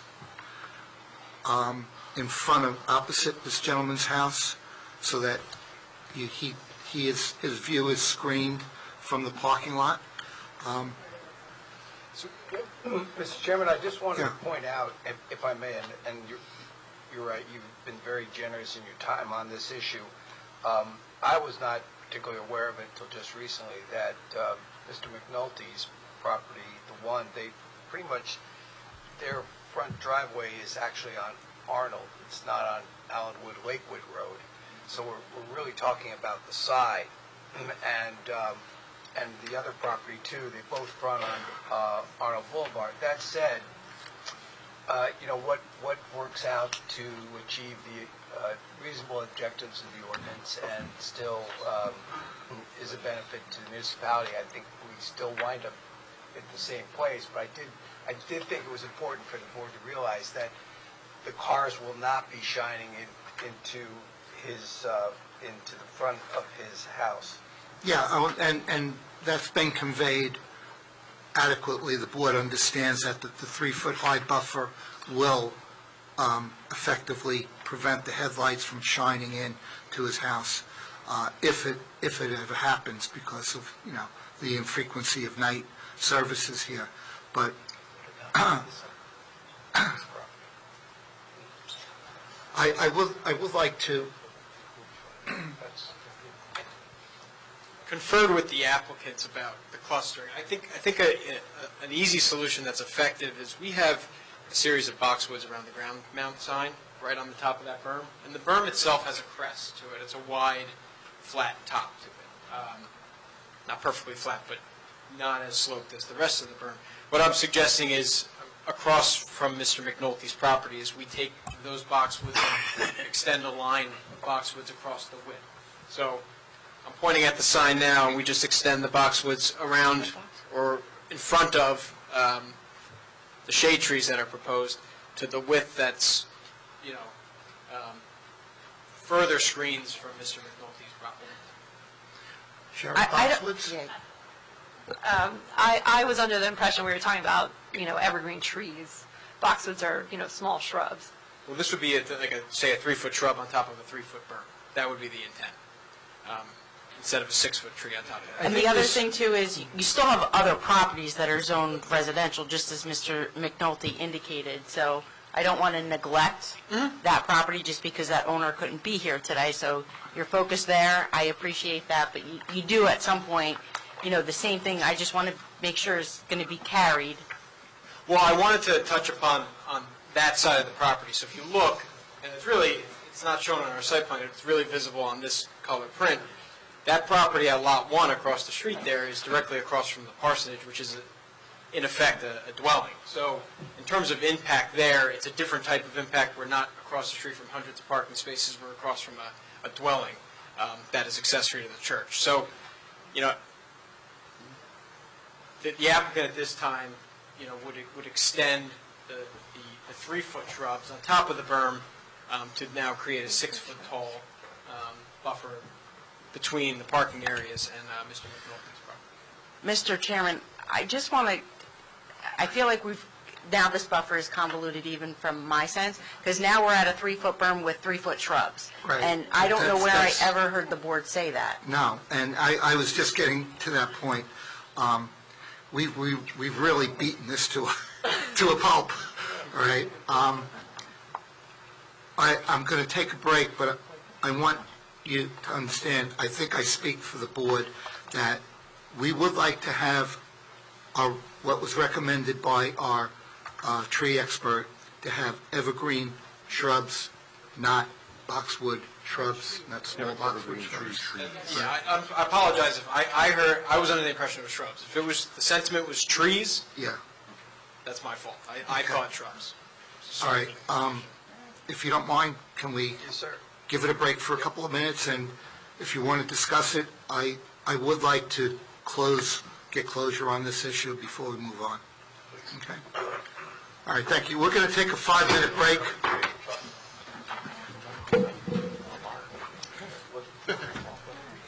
Everyone can please take their seats, and we can go back. Back on record? Yeah, Mr. Chairman, your 1 second. Can we call the roll, please? Yes. Mr. Dorado? Here. Chief Kudrick? Chief Kudrick has excused himself. Mr. Husser? Here. Mr. Schneider? Mr. Schneider had to leave. Mr. Seaman? Here. Deputy Mayor O'Donnell? Here. And Chairman Nash. Present. Okay, thank you. All Yeah, right. Mr. Chairman, your suggestion for that brief break, I think, was very helpful. During the break, there were discussions between the applicant and the board's professionals. I believe the applicant is prepared to make further modifications to his plan, and so Mr. Ward would like to tell you what he will be proposing, if acceptable to the board, relative to the buffer. Sure. Okay, so what the applicant would like to offer at this time, in the spirit of that ordinance for the buffer, is opposite of 7.01, which is Mr. McNulty's property, to have 2 clusters of 5 green giant evergreen trees, one on either side of our proposed sign. The sign would stay where it is. And then, as we go further to the northeast, opposite of Lot 1, which is across from our parsonage, we would have another cluster of 5 or so trees, Green Giant or approved equal, and we'll work with the board professionals on that and make sure the specification is correct. So, Mr. Chairman? Yes, sir. Having heard that, and Shari, correct me if I'm wrong interpreting your statements, that, you know, you've done your best to provide guidance, but you're not necessarily prepared tonight to come to a conclusion on, you know, whether all this works in a way that you would support a variance at this point. Correct, yeah. What I recommend, Mr. Chairman, is, and the board, you know, will vote on this, I think the applicant is certainly in a position to receive a vote on preliminary approval tonight, and probably in a way that involves every single aspect of the application, with the exception of the buffers, and that between preliminary and final, assuming there's an approval for preliminary, that the applicant's professionals and Shari work together, you know, in a very, you know, collegial, you know, professional environment to come up with a plan that is considered over a period of time rather than the few minutes that we have, and can be placed on a plan that the neighbors who are the interested parties also can see. So I would recommend that, you know, the applicant do what you've stated that you're going to do, and also coordinate with the professionals. Furthermore, I know the Woodlands Management Plan, we're not exactly sure how many trees are being removed, you know, at this time, so that's another issue that can get resolved, you know, all things trees and shrubs between now and final, and that the issue of the variance just be deferred to final, with the understanding that if they do exactly what you've said you're going to do and make the board's professionals happy with the plan, that, you know, that would essentially, you know, lead to an approval of the variance, assuming that the neighbors don't have any testimony that would, you know, persuade the board otherwise after they've seen it. So that would be my recommendation, Mr. Chair, and then we can move on to, you know, the other. We haven't finished the waivers, actually, you know, that you guys are requesting. Move through that, and I know that Mr. Ray has a brief, focused, targeted presentation on the traffic. Right. So directing your attention, Mr. Ward, to those additional waivers on page 4 of B21 of Ms. Newman's report. Do you want to conclude at least that portion of your testimony? Well, E and F in Ms. Newman's report are in regards to the architectural standards in the ordinance with facade lengths and, you know, the blank uninterrupted length requirements. I would defer to Mr. Walter Miller, who put together those designs, to comment on that. I didn't prepare those designs. May I do that real quick? May I interrupt him briefly to just have Mr. Miller testify to that point, because he can do that in a matter of a minute or two right now, or do you want me to finish up the waivers and then bring him up separately? So I would like if we could stay focused with one witness. Okay. All right, if you want, you know, obviously we'll defer the discussion of these two waivers to Mr. Miller's testimony, but I would like to finish with Mr. Ward. Before you run through that, Counselor, there's just one thing Mr. Kuza brought up. Nick, could you? The Environmental Commission wrote a letter back in October of 2018 regarding adding septics to the plans. I see the proposed main building has a well and a septic. I see the parsonage has a well. Is there a septic on the parsonage building? The state standards are that you can't have two individual septic systems on one lot. So at this point in time, because we don't have the full septic design or approval finished, the intent is to connect that parsonage to the same septic system as the church itself. Unless the state, so this may be a situation where we have to go to the state of New Jersey because we're over 2,000 gallons per day.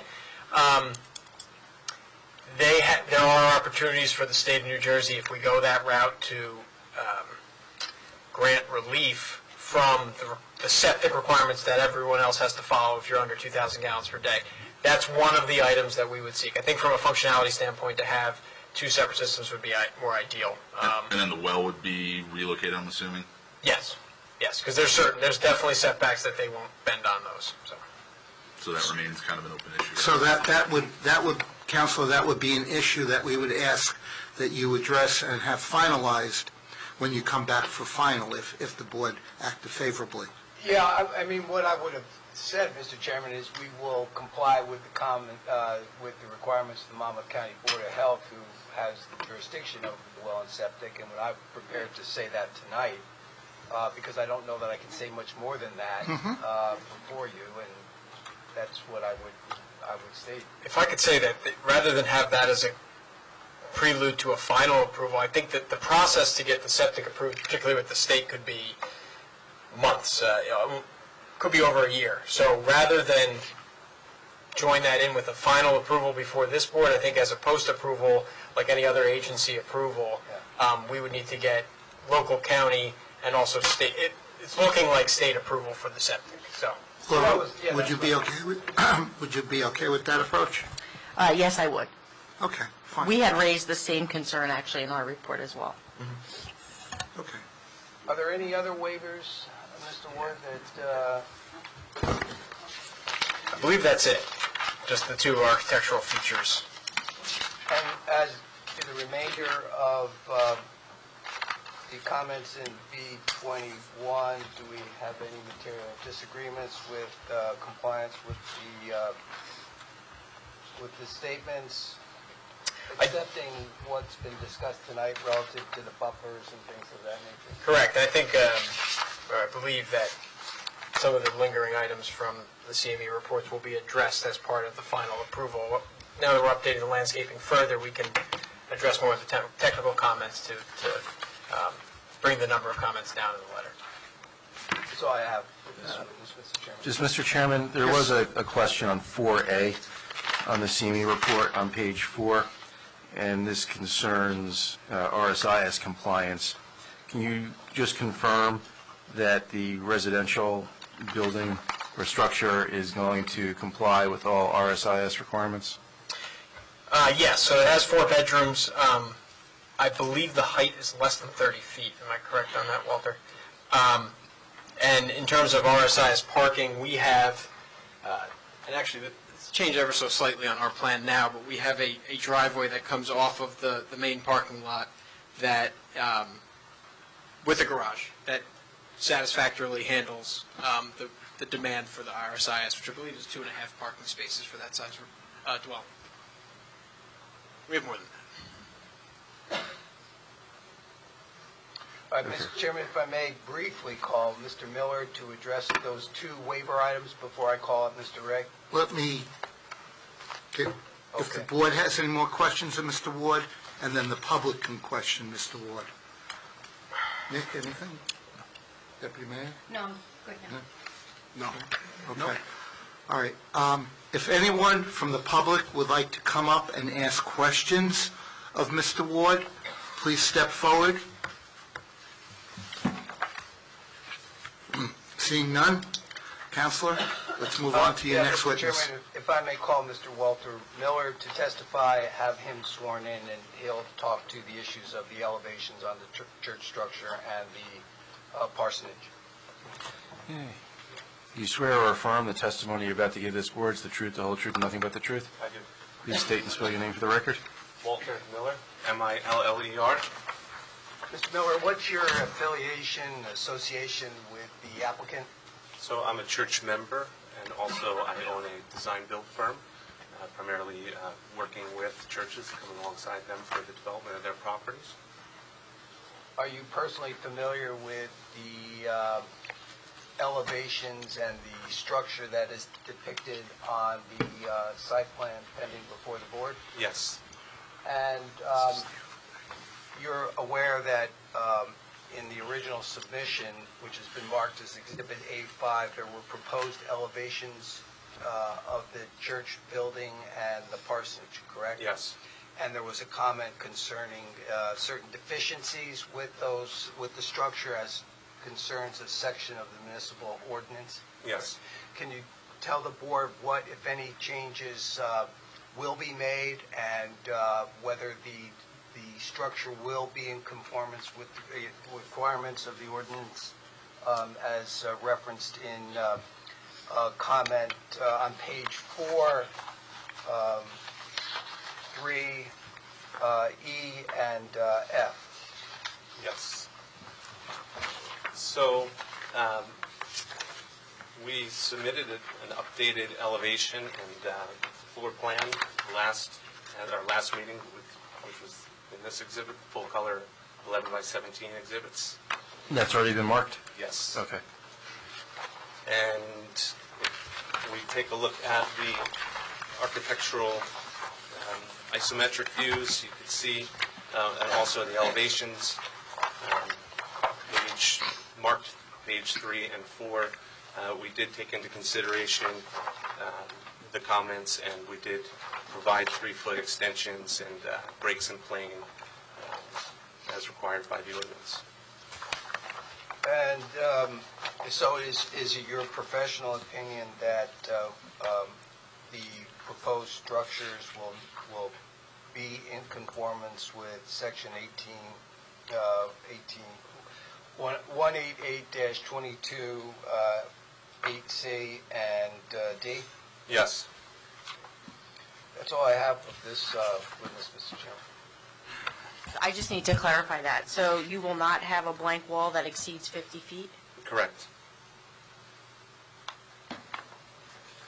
When were these updated plans submitted that show, you said it was marked as one of the exhibits? Yeah, last, at the meeting, we had updates that we presented that show the... I'm pulling it up. Can I just interrupt? Ron, the gentleman, I don't believe you're a licensed architect. I'm not. All right. Ron, he's testifying on drawings that were prepared by licensed professionals. You did not prepare the, Well, actually, I did. I'm a design architect with the firm. so why don't you place your, counsel, why don't you have him, or explain who he's being qualified as? Tell the board, for purposes of your qualifications, your educational background and experience in the design of structures, and in particular, church structure. Okay, so for 15 years now, I've worked with Alan Robinson, primarily in the field of church architectural design, upfits and new buildings and structures. I'm not a licensed architect, but I am a designer. Well, what is a designer versus an architect? So I'm allowed to push the pencil. I'm allowed to draft, walk the designs through the codes, determine applicability to the different construction classifications.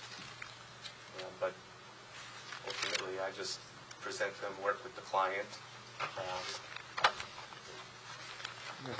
Now, Mr. The architect's that's name is depicted on here is WAM Design, and it's Alan Robinson, correct?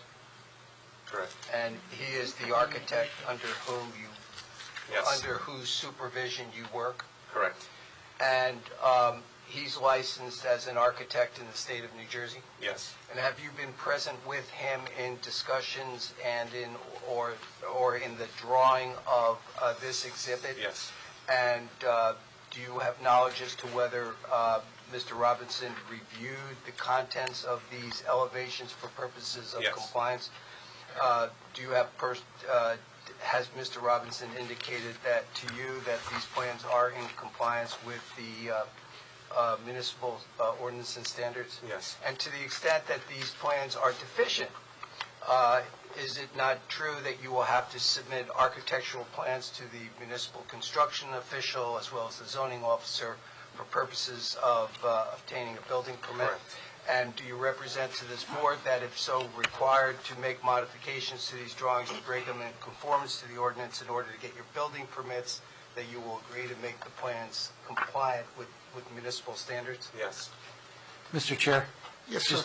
Just, to your question, in the administrative code, NJAC 13:40-7.3, subsection H, preliminary floor plans and elevation views of buildings illustrating the architectural design of a project has to be performed by an architect. So I think what we can do is we can accept the representation of Mr. Miller that they're going to comply, but I don't think we can accept, as a expert testimony. But I don't think he's really offered any expert testimony. He basically was just stipulated that the applicant's going to comply. Okay. And I also, just for the record, notice the architectural plans are not signed. So, Yeah, if I could, Mr. Chairman, I think part of it is they were brought in as an exhibit, so I can tell you, we didn't review these. We didn't realize that they were revised architectural submitted, but I did put them up on the screen, and I've been looking at them to check the roof line offsets and also the articulation, and they do appear to comply, so those design waivers would be eliminated. Well, I would say, though, they would be eliminated in so much as you provide signed and sealed, architectural plans as a condition of approval. okay. All right, so just as long as we know his testimony is that he's not qualified as an expert, but he is testifying with that these plans are complying with the building code. Right, and And the again, only a ordinance. licensed architect can draw, can seal architectural drawings. I won't belabor whether he's an expert or not, because you can be an expert based on experience, but we have agreed that we will submit the required sealed architectural drawings by a licensed architect. Now, hopefully that's all we need to say. Okay, all right, let's move on then. Okay, in which case, I hope my last witness at this point is Mr. John Ray, who is our traffic expert. Not that I don't want to get started, but you want to open it to the public for Mr. Miller? Yeah, I guess. John, you jumping the gun here. You got some questions, Mr. Ray? All right, if anyone would like to come up and ask questions of Mr. Miller?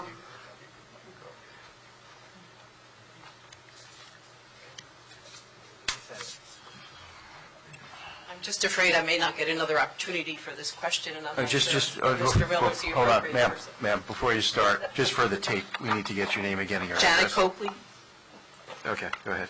I haven't heard any mention of stormwater management during any of the testimony. Is there going to be some discussion of that? The engineer had, last time, we had a discussion about the stormwater management, and Mr. Ward did indicate the modifications to the detention basin on his testimony Right, also. there was some minimal testimony. Let me just, is it appropriate to express a concern at this point, or should I wait? No, what we're doing at this point is we're asking questions That's of the fine. witness. Okay, but there'll be an opportunity. After the applicant presents all his witnesses, I will open it up, and then you can speak on any topic you like. Fine. Okay? Counselor, Mr. Ray is, all right, get sworn in, yeah. Okay, so he's, yeah. Do you swear or affirm the testimony you're about to give this board is the truth, the whole truth, and nothing but the truth? I do. Mr. Chairman, Mr. Ray has testified in front of this board many times. I will accept his qualifications and deem him an expert in traffic engineering. Thank you, Mr. Chairman. Mr. Ray, you prepared two reports in connection with this application. One dated October 5th, 2018, marked as Exhibit A8, and an updated report dated March 5th, 2019, Board Exhibit number 15, correct? That is correct. Can you summarize for the board the significant findings with particular emphasis on issues concerning ingress and egress off of the roadways adjacent to this particular application? Sure. Our original report, which is dated October 5th, 2018, basically was prepared using automatic traffic counters that we placed across Lakewood Allenwood Road, and we left out across the property frontage for a period of approximately 10 days, if I'm not mistaken, to look at the hourly and the daily traffic volumes that were passing the site frontage. It also involved taking peak hour traffic counts at the intersections of Arnold Boulevard and Lakewood Allenwood Road, as well as Oak Glen Road, Lakewood Allenwood Road, and Brook Road, manual turning movement counts were taken on a Sunday morning and early Sunday afternoon, coincident with when the church will have its peak attendance at their Sunday services.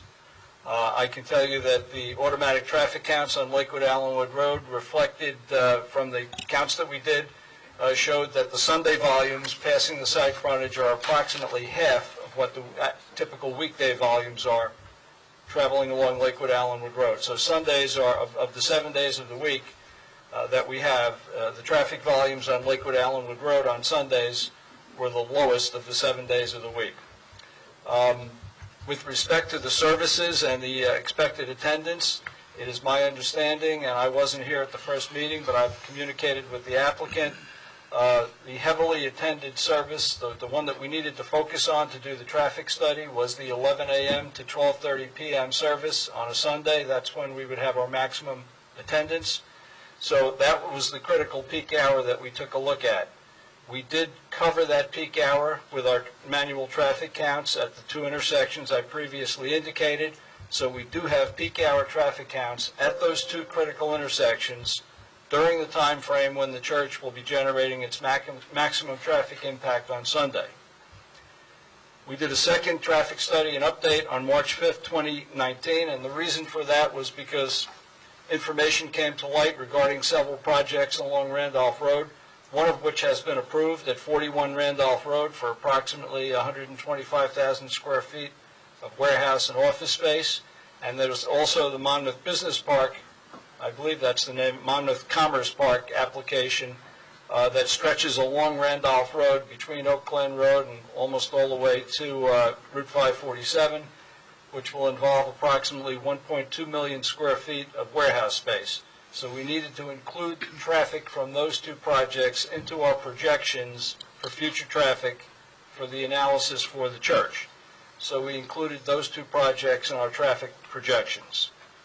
We then ran level of service capacity analyses for the two driveway connections to the church, the one that's opposite Arnold Boulevard, and the other new driveway that will be brought out as a T intersection to Lakewood Allenwood Road. And we also ran a level of service capacity analysis at the three-way intersection where Oak Glen Road, Lakewood Allenwood Road, and Brook Road intersect. And our findings were that all three of those intersections would operate at level of service C or better for the design year of 2023, when we expected this project to be completed and generating its maximum traffic impact. One of the things we also considered in our analysis, my firm happened to do the traffic study for the Monmouth Commerce Park.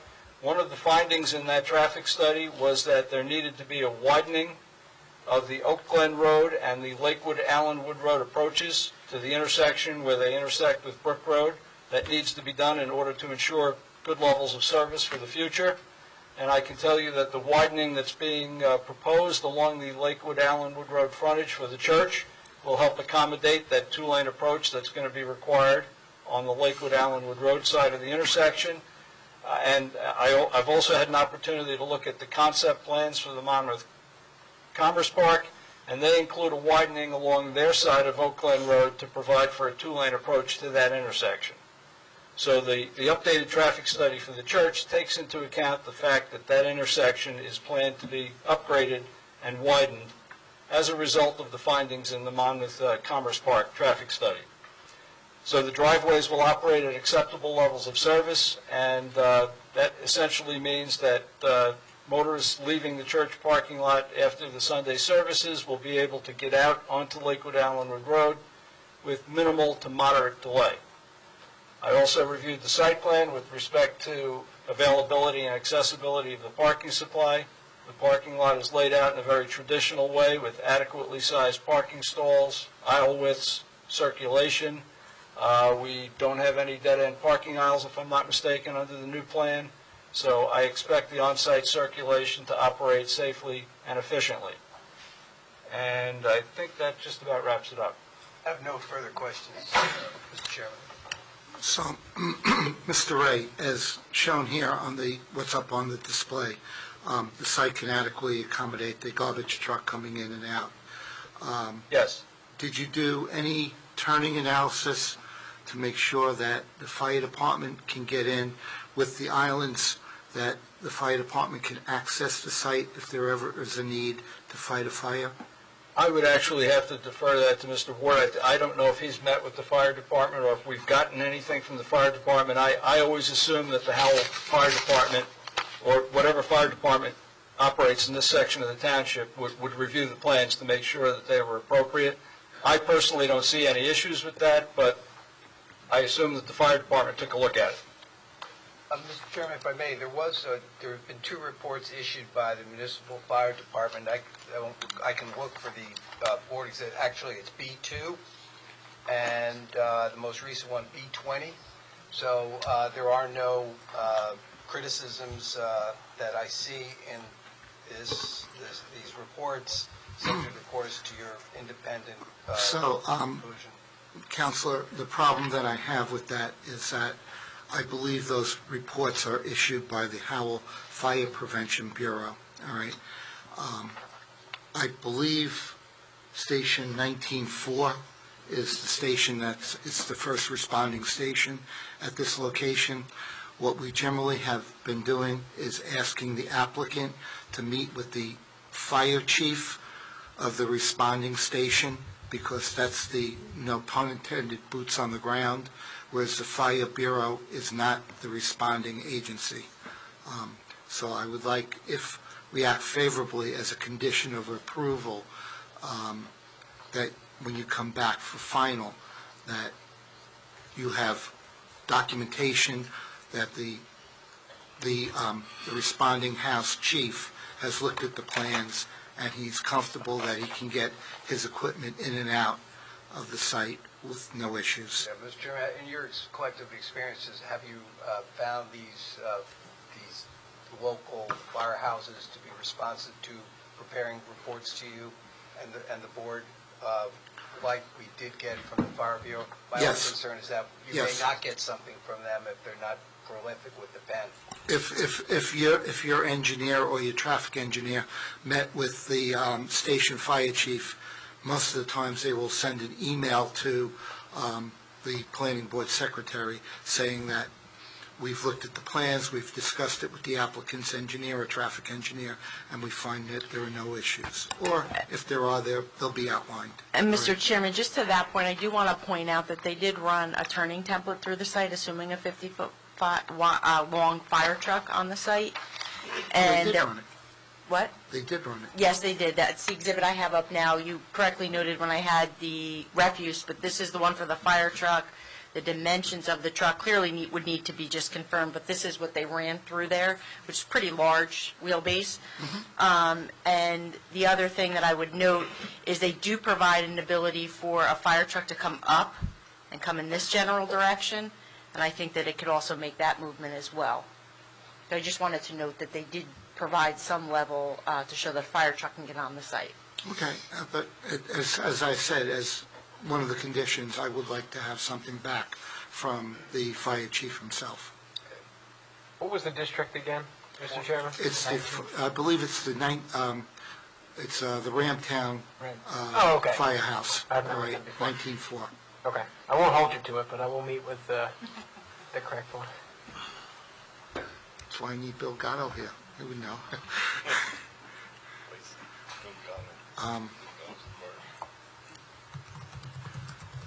Mr. Ray, could you just discuss about the site distance of the ingress and egress? Assuming that clear sight triangles are provided at both of the driveways to Lakewood Allenwood Road, it will be sufficient for the design speeds on Lakewood Allenwood Road. But we will need sight triangles. Right, and Mr. Ward, the buffer will be set back outside of the site triangle? We show the site triangles on the plans now, and the buffers are, and any other landscaping that's changing will be outside of those site triangles. It's on the site layout sheet.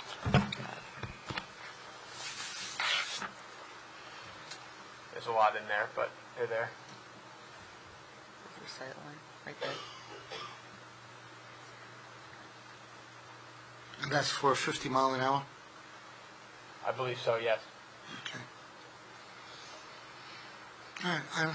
Oh, and Mr. Ray, you did, I'm sorry if I missed it. I can appreciate the discussion about the Monmouth Corporate Park, or whatever, Commerce Park. Commerce Park, yeah. If those improvements were not put in, and you had the existing intersection operation with the widening that the applicant is proposing, the intersections would still operate at acceptable levels of It would service? still operate at an acceptable level of service, but without those improvements, it would be a D level of service instead of a C, which is still acceptable. But that would also mean that the Monmouth Commerce Park traffic wouldn't be at the intersection. So it would still be an acceptable level of service, but it will be better with the improvements if they're constructed. Understood, understood. That would be a level of service D on a Sunday out there? I did a very conservative analysis, Mr. Nash, and I assumed that in looking at the ITE data for a church with 704 seats, I assumed that the arrivals and departures during the peak hour would be coincident, and that's probably why we came up with a D instead of a C. It's a very conservative analysis. Realistically, the arrivals for the 11 o'clock service will probably peak between 10:30 and 11 rather than 12 to 1, but I did a worst-case analysis. Okay, all right. I usually show up to church late, but that's okay. All right. Does the board have any questions for Mr. Wright? Okay, I'm going to open it up. Anyone in the public that would like to come up and ask questions? Yes, sir.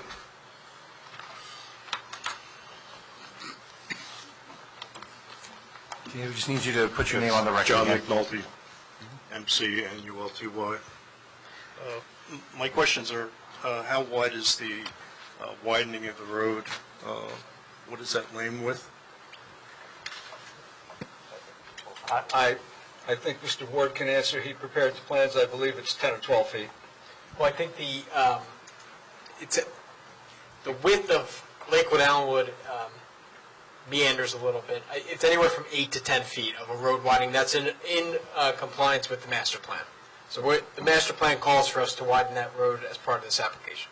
Okay, and where does the widening happen? Where does it happen in the north and southbound on that side of the road? It's on our side of Lakewood Avenue. Yeah, I understand that, but how long is it? Is there a portion that in the end of the property? It's the entire frontage. So we can only go up all the way to down our to side. the property. Right to Miss Coakley's lot. Yes. Okay, and around to the Oak Glen Road? And then around into the new curve that we're proposing down at the corner. Yep. And am I correct in both the driveways have ingress and egress? Correct. Yeah.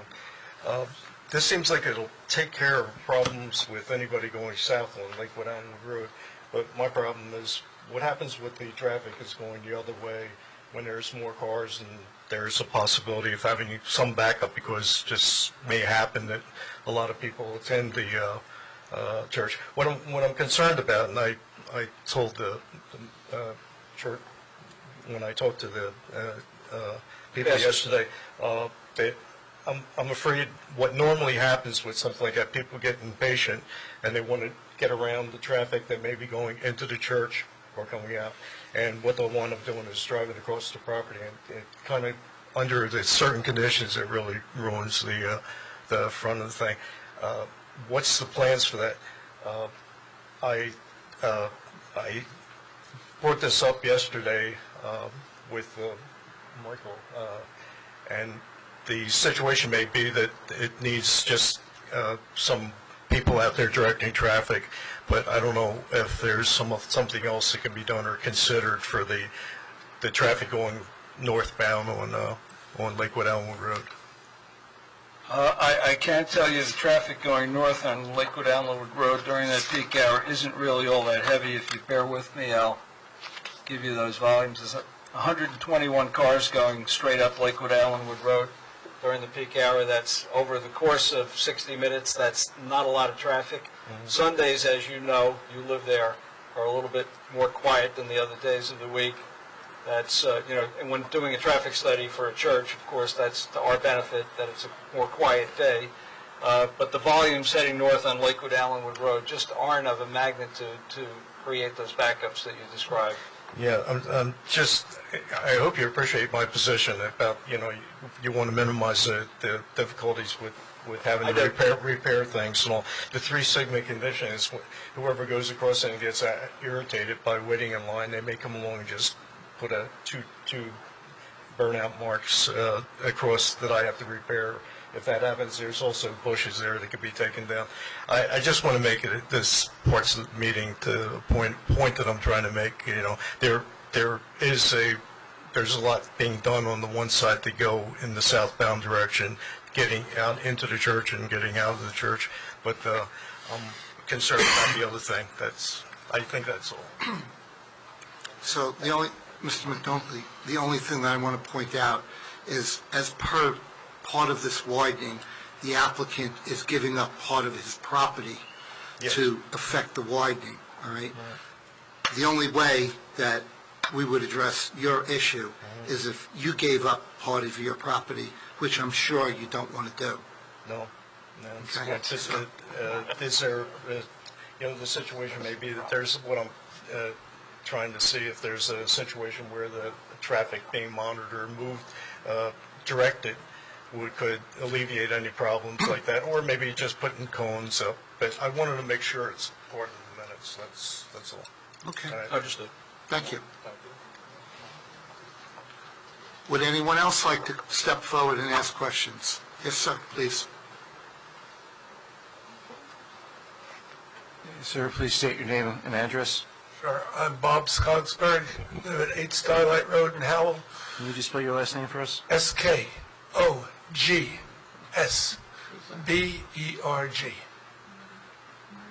Okay. And I just was wondering, not so much actually of Sunday morning, but with the corner there of Brook, Oak Glen, and Lakewood Allenwood, that's a bad corner.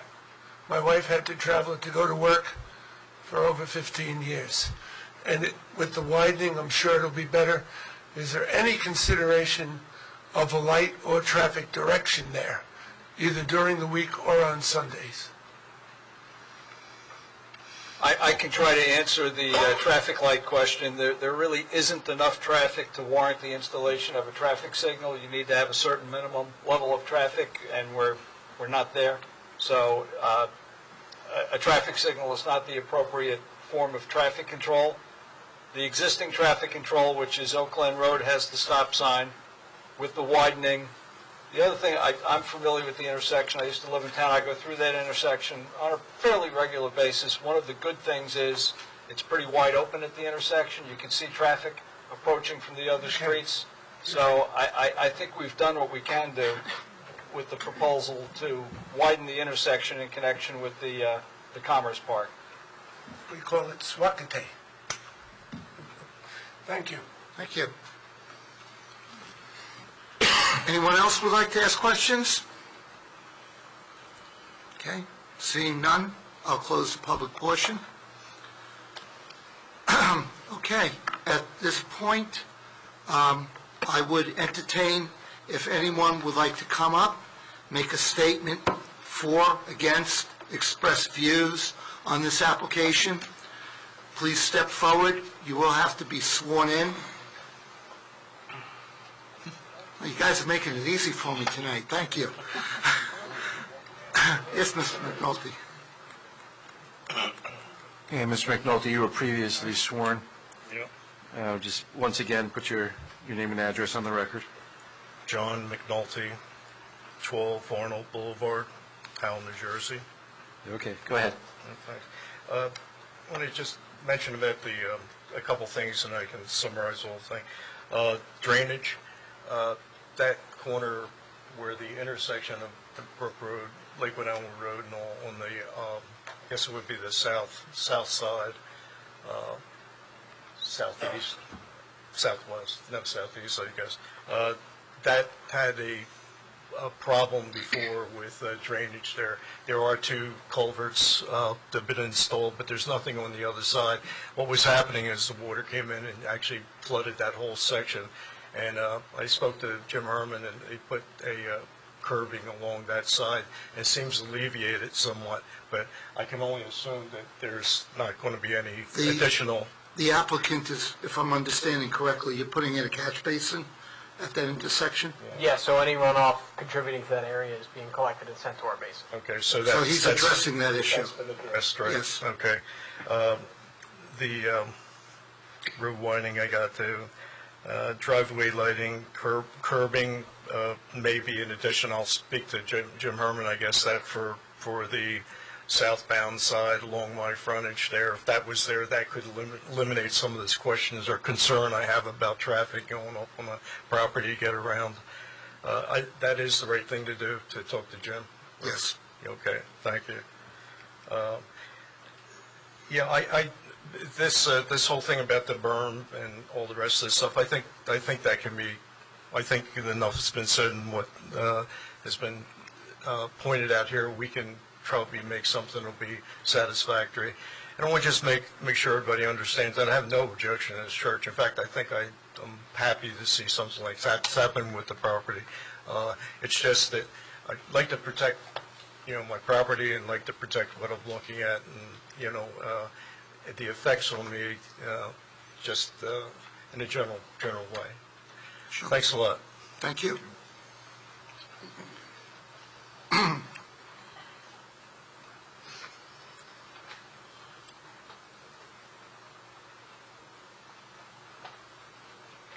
Janet Coakley, 3039 Lakewood Ellenwood Road. Okay, Ms. Coakley, you have been previously sworn. You remain under oath. I've lived on my property for 33 years. When we first moved in there is a stream across the back of my property. It's multiple names, but let's refer to it as Dix Brook. That stream never went over its banks. The stream is usually quite low, and there's about 3-foot, 4-foot bank there.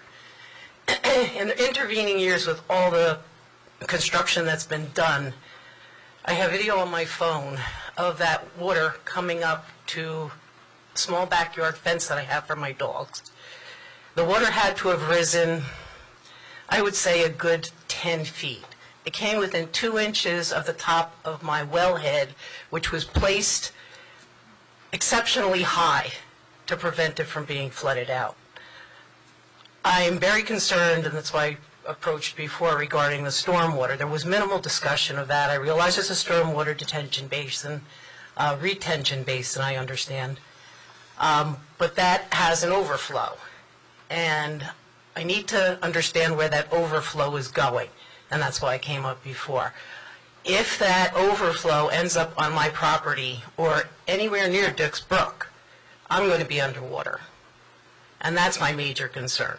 I've now had to, which I've never done before, last year I needed to evacuate my horses.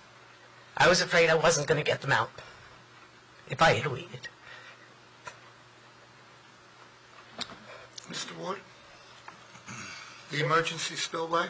Sure, so the overflow, so our property today, and I mentioned this in my testimony, nearly everything drains towards the creek. We have to maintain that drainage pattern. That's the state rules, and the township rules state that you have to maintain those points of analysis.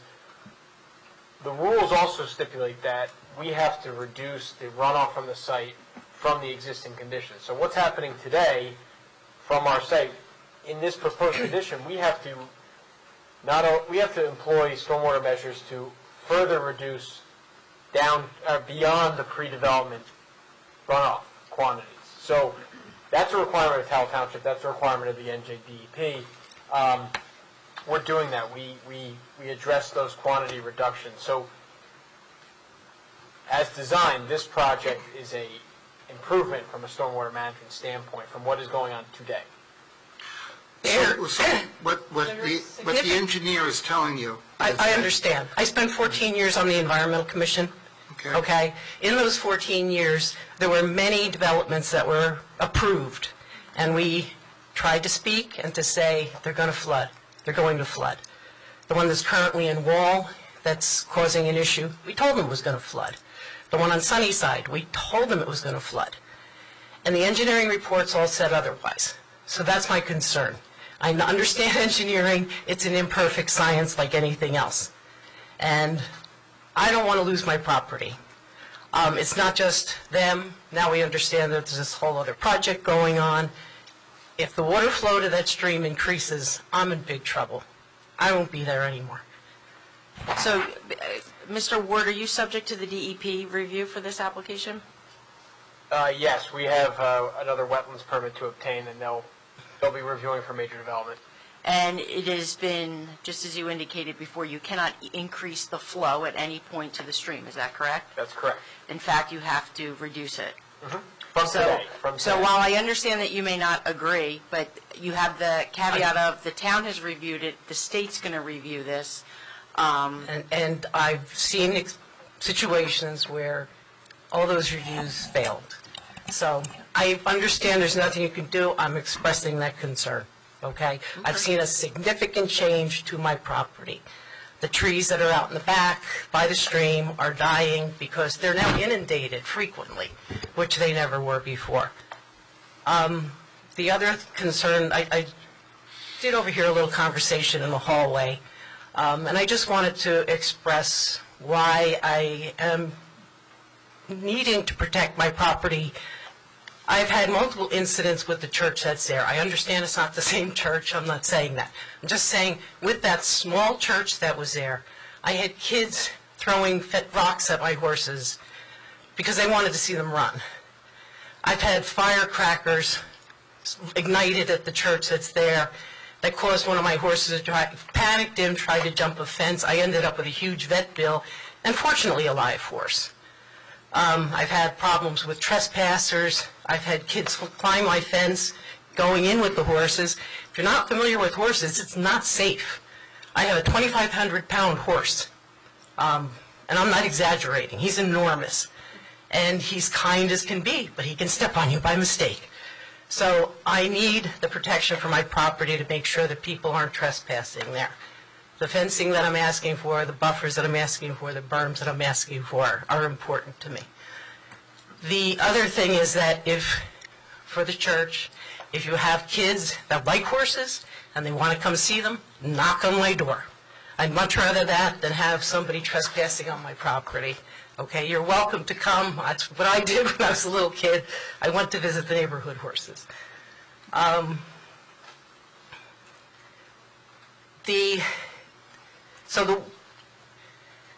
My understanding is that there was what I was told, okay, was that most of the water flow was away from my property, but what you're saying essentially is it's still coming towards my property.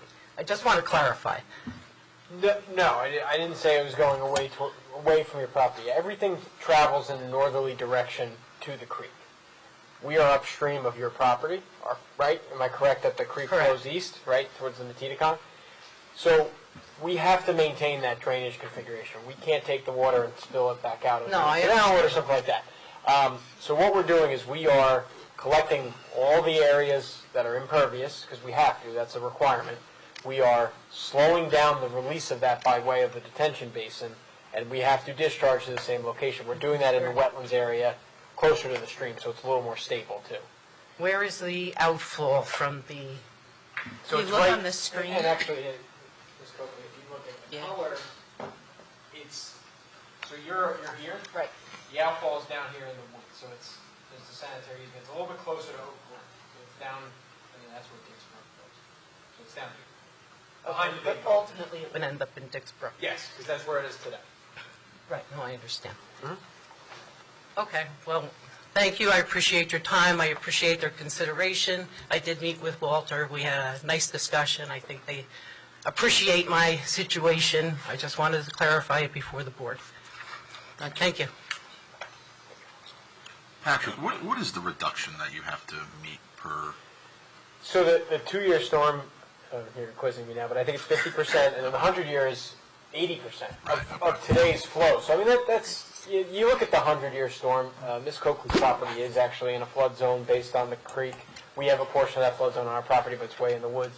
So, that is obviously a consideration, but we have to hit those standards, and I think we are a touch under the minimum reductions anyway. Or above the minimum reductions, I should say. Okay. Anyone else in the audience would like to come up and speak? All right. Seeing none, I will close the public portion. Counselor?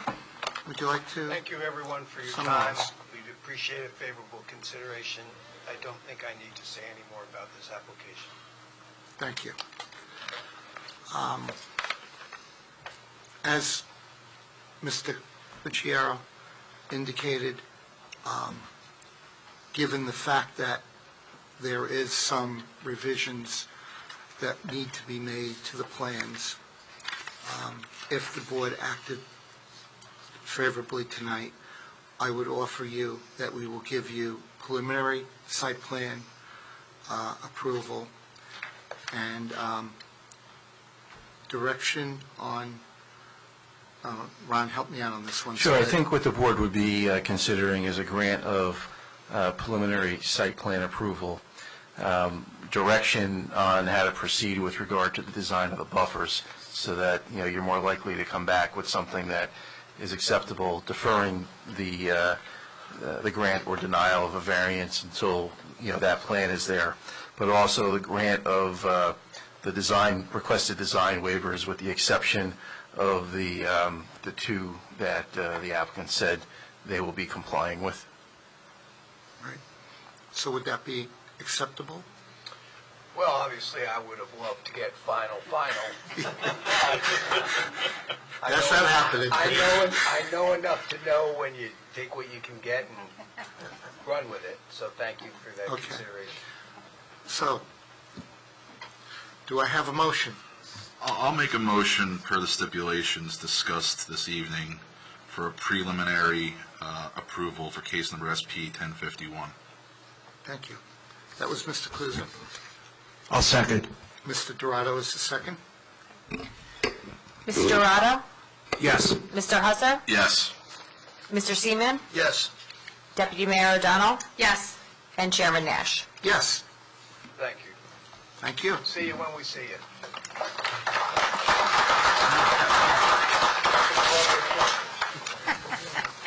I got to tell you guys, it's the first time people have applauded for us.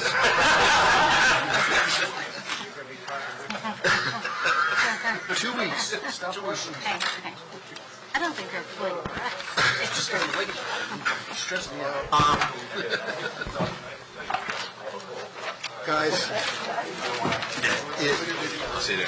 yeah, you want to take a quick 2-minute break as people exit? We have to do 5 ordinances. Yeah, right. We're going to get a little briefing. Oh, that's right. Mr. Chairman? Okay. I've reviewed. It's going to be very, very quick. It's all accessory structure type stuff. Right. Very quick. Are you comfortable with this?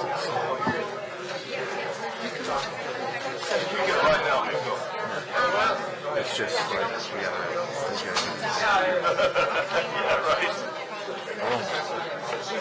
Fences, pool stand. Thank you, guys. Yeah. Mother-daughter. Am I the only one with negative comments on ordinances? Do you have comments? I did. Okay. But do you want to do it? Well, so really the biggest one pertaining to 019-16, the cabanas specifically, I find it overly legislative and prohibitive. It's unenforceable. To tell somebody they have an accessory structure that they're allowed to use for entertainment, but it can only be open while their pool's open. It's unenforceable. The idea that a cabana doesn't have a structure or utilizes 12 months a year as a little outdoor building. Why not? It's a pool house. It's a Well, pub shed. they're not swimming in January, February, I'll presume. Right, but if you, let's say, You're saying if you want to watch the Super Bowl and have right, buddies over. let's say in March it's 65 degrees. My pool's not open. I can't have a party in my cabana. What's the difference between a cabana and a pub shed? Where's your property? I might come over. Yeah, where is this? Well, when my cabana's finished, I won't tell you to come over in October, Nick. All right, well, I think we might be getting a little bit aside from ourselves, because if I'm understanding, what we're doing is we're looking to see if it's substantially compliant with the master plan. I just, took issue with it, so I'm at least speaking my 2 cents that aren't working. All right. Come to the next meeting and talk about it. Yeah, I will. Make Right. the intro to I don't like all these, man, I'm gonna eat dinner at home in 2028. Well, bring your concerns in, and maybe we need to modify something, but, you know, I just think it's unenforceable. everything's enforceable to the board, Yeah. and it's enforceable. What? The Monmouth. Yeah, yeah, that's, Did you look at 1919? Because that has a definition of a pool. Oh, you know, I had other issues with 1918, but that was beside the point. Oh, this is 1919. Thank you. Good night, thank Pull you. this up here, Nick. Oh, Oh, you know what, they printed all of them, didn't they? Everything's here. Well, I did look at the definition in terms of air conditioning permissible, heat's not. No indoor shower, but a half bath's okay. No indoor cooking, exterior cooking's okay. I mean, they defined it pretty clearly. Yeah?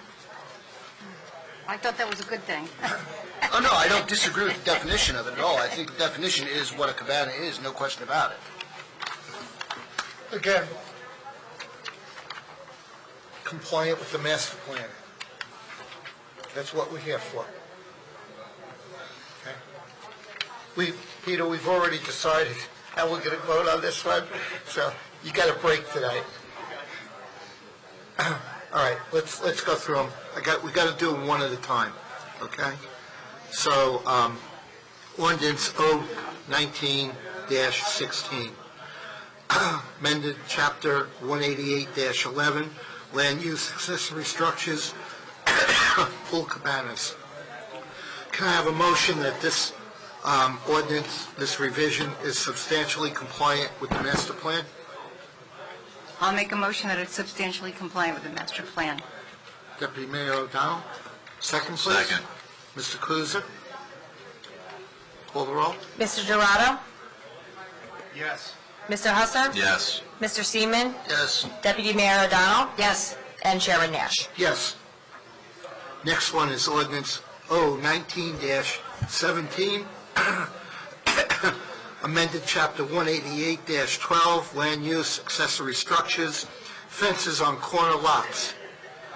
Can I have a motion that this ordinance is substantially compliant with the master plan? Make a motion that ordinance 1917 is substantially compliant with our master plan. Thank you, Mr. Kuzic. Second, please. I'll second. Mr. Dorado, thank you. Mr. Dorado? Yes. Mr. Husser? Yes. Mr. Seaman? Yes. Deputy Mayor O'Donnell? Yes. And Chairman Nash. Yes. Next one is ordinance 19-18. It's amend chapter 188-36, land use, corner lots, definition of accessory structures. Do I have a motion that this is substantially compliant with the master plan? I'll make a motion that ordinance 19-18 is substantially compliant with our master plan. Thank you, Mr. Kuzic. Second, please. Second. Thank you, Mr. Dorado. Mr. Seaman. Oh, I'm sorry, Mr. Seaman. Mr. Dorado?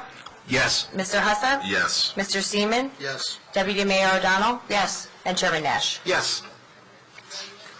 Next one is ordinance 19-19, amend chapter 188-4, land use, definition, update, mother, daughter, and pool cabanas. Do I have a motion that this ordinance is substantially compliant with the master plan? I'll make a motion that ordinance 19-19 is substantially compliant with our master plan. Thank you, Mr. Kuzic. Do I have a second? I'll second. Thank you, Mr. Dorado. Mr. Dorado? Yes. Mr. Husser? Yes. Mr. Seaman? Yes. Deputy Mayor O'Donnell? Yes. And Chairman Nash. Yes. Okay, the last one is ordinance 19-20, amend chapter 188-4, land use, guarantees, inspections, and off-track improvements. Do I have a motion that this ordinance is substantially compliant with the master plan? I'll make a motion that ordinance 19-20 is substantially compliant with our master plan. Thank you, Mr. Kuzic. Do I have a second? Second. Thank you, Mr. Seaman. Thank you. Mr. Dorado? Yes. Mr. Husser? Yes. Mr. Seaman? Yes. Deputy Mayor O'Donnell? Yes. And Chairman Nash? Yes. Okay. Any reason, Mr. Tannenhouse isn't here tonight, all right.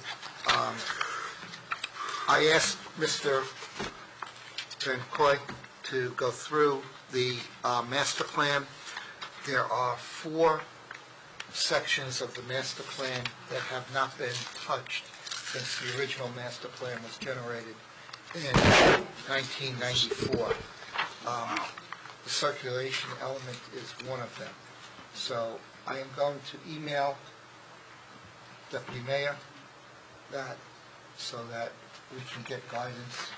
We feel, both Mr. Tannenhouse and myself, feel that given the growth of the township, that the circulation element would probably be the one that we would recommend that we examine.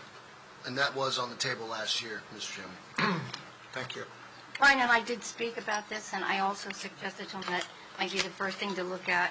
And although there was a concern that there was no money allocated to this, I said to him, bring it forward to the council, which you're doing, and let's see what we can do with this.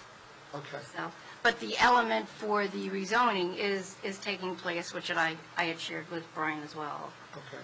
So, Who's working on that? Mr. Herman.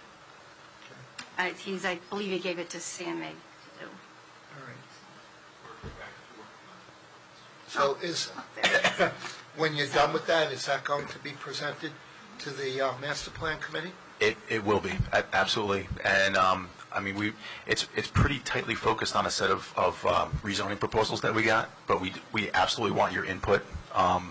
In fact, it'd be great to discuss this a little bit further. We're very early on in putting it together, but certainly there'll be a presentation, and it'd be great to get your input on it. So do we want to, I had canceled the March master plan subcommittee. Would you be ready for April to do a discussion of this in front of the subcommittee? Absolutely, yeah. It'll be ready, I would say. I don't know that a draft will be ready, but we'll definitely have enough of a framework and understanding, and have delved into each of the issues where I think a discussion that would be perfect timing. Okay, fine. So then let's anticipate that we will have a April master plan subcommittee, and that you would be presenting at it. Absolutely, it sounds good. And I just wanted to add, if the circulation plan is being considered, one way to go for that would be, since certain elements lend themselves to be the basis for grant applications.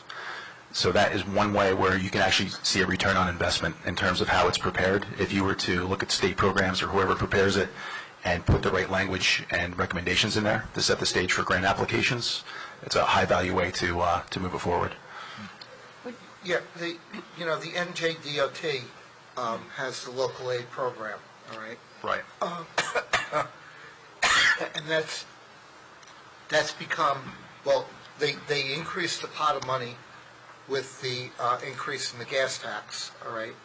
But it's become very, very, very competitive, because now all the municipalities, they've woken up and they're going after it, all right?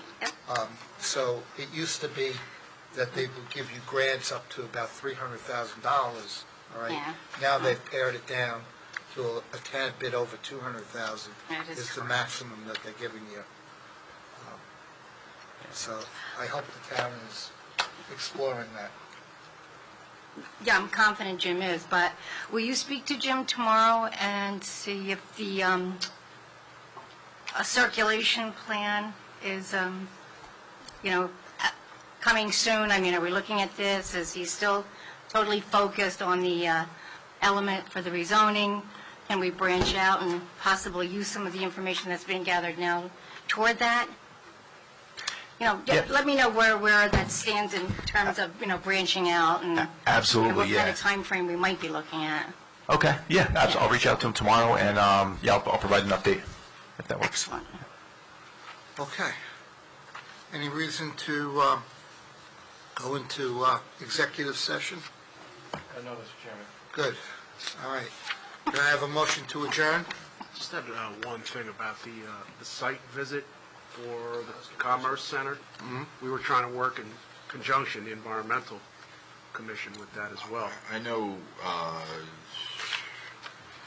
Joan Osborne contacted Eileen about conducting a site inspection of Monmouth Commerce Center, and I know that the planning board was discussing having one as well.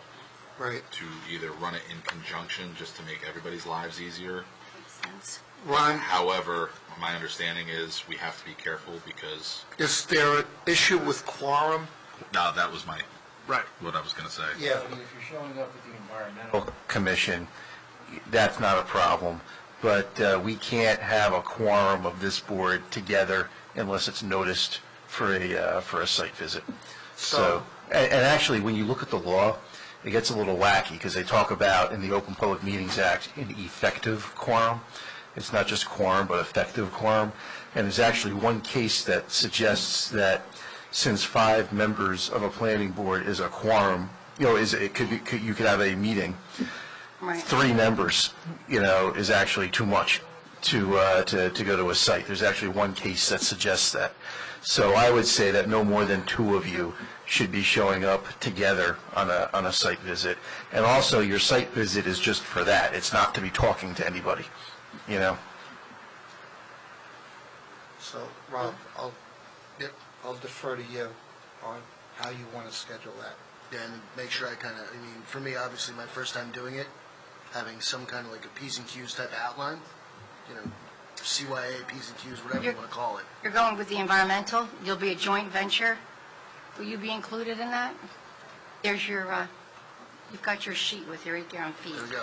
But just to be clear again, you're not there to discuss any issues with the Environmental Commission. Right. And I just meant to ensure that the Right. things that you need to view, that you don't miss them, and, if it's, whatever those are, he has the experience in doing the site review, so you won't miss anything. Yeah, but you're not talking to landowner or... Ron, are you allowed to take site photos on those? I was just going to get into that because I actually had this issue on another board that I represent where a board member all of a sudden, wanted to talk about all these photos that they took. You guys do not produce exhibits. So, if there's something that you have observed that you think needs to be documented, you can communicate with, the board engineer or the board planner, but you evaluate evidence. You do not create the evidence. No photos. Learn something new every day. Thank God you're not going tomorrow. No, he's going tonight. It's the midnight run. March Madness is still on, so... All right, so we're good on that then? All right. Motion to adjourn? Motion to adjourn. Mr. Kuzer? Mr. Seaman, second. All in favor? Aye. Opposed? Nobody? Good. Thank you.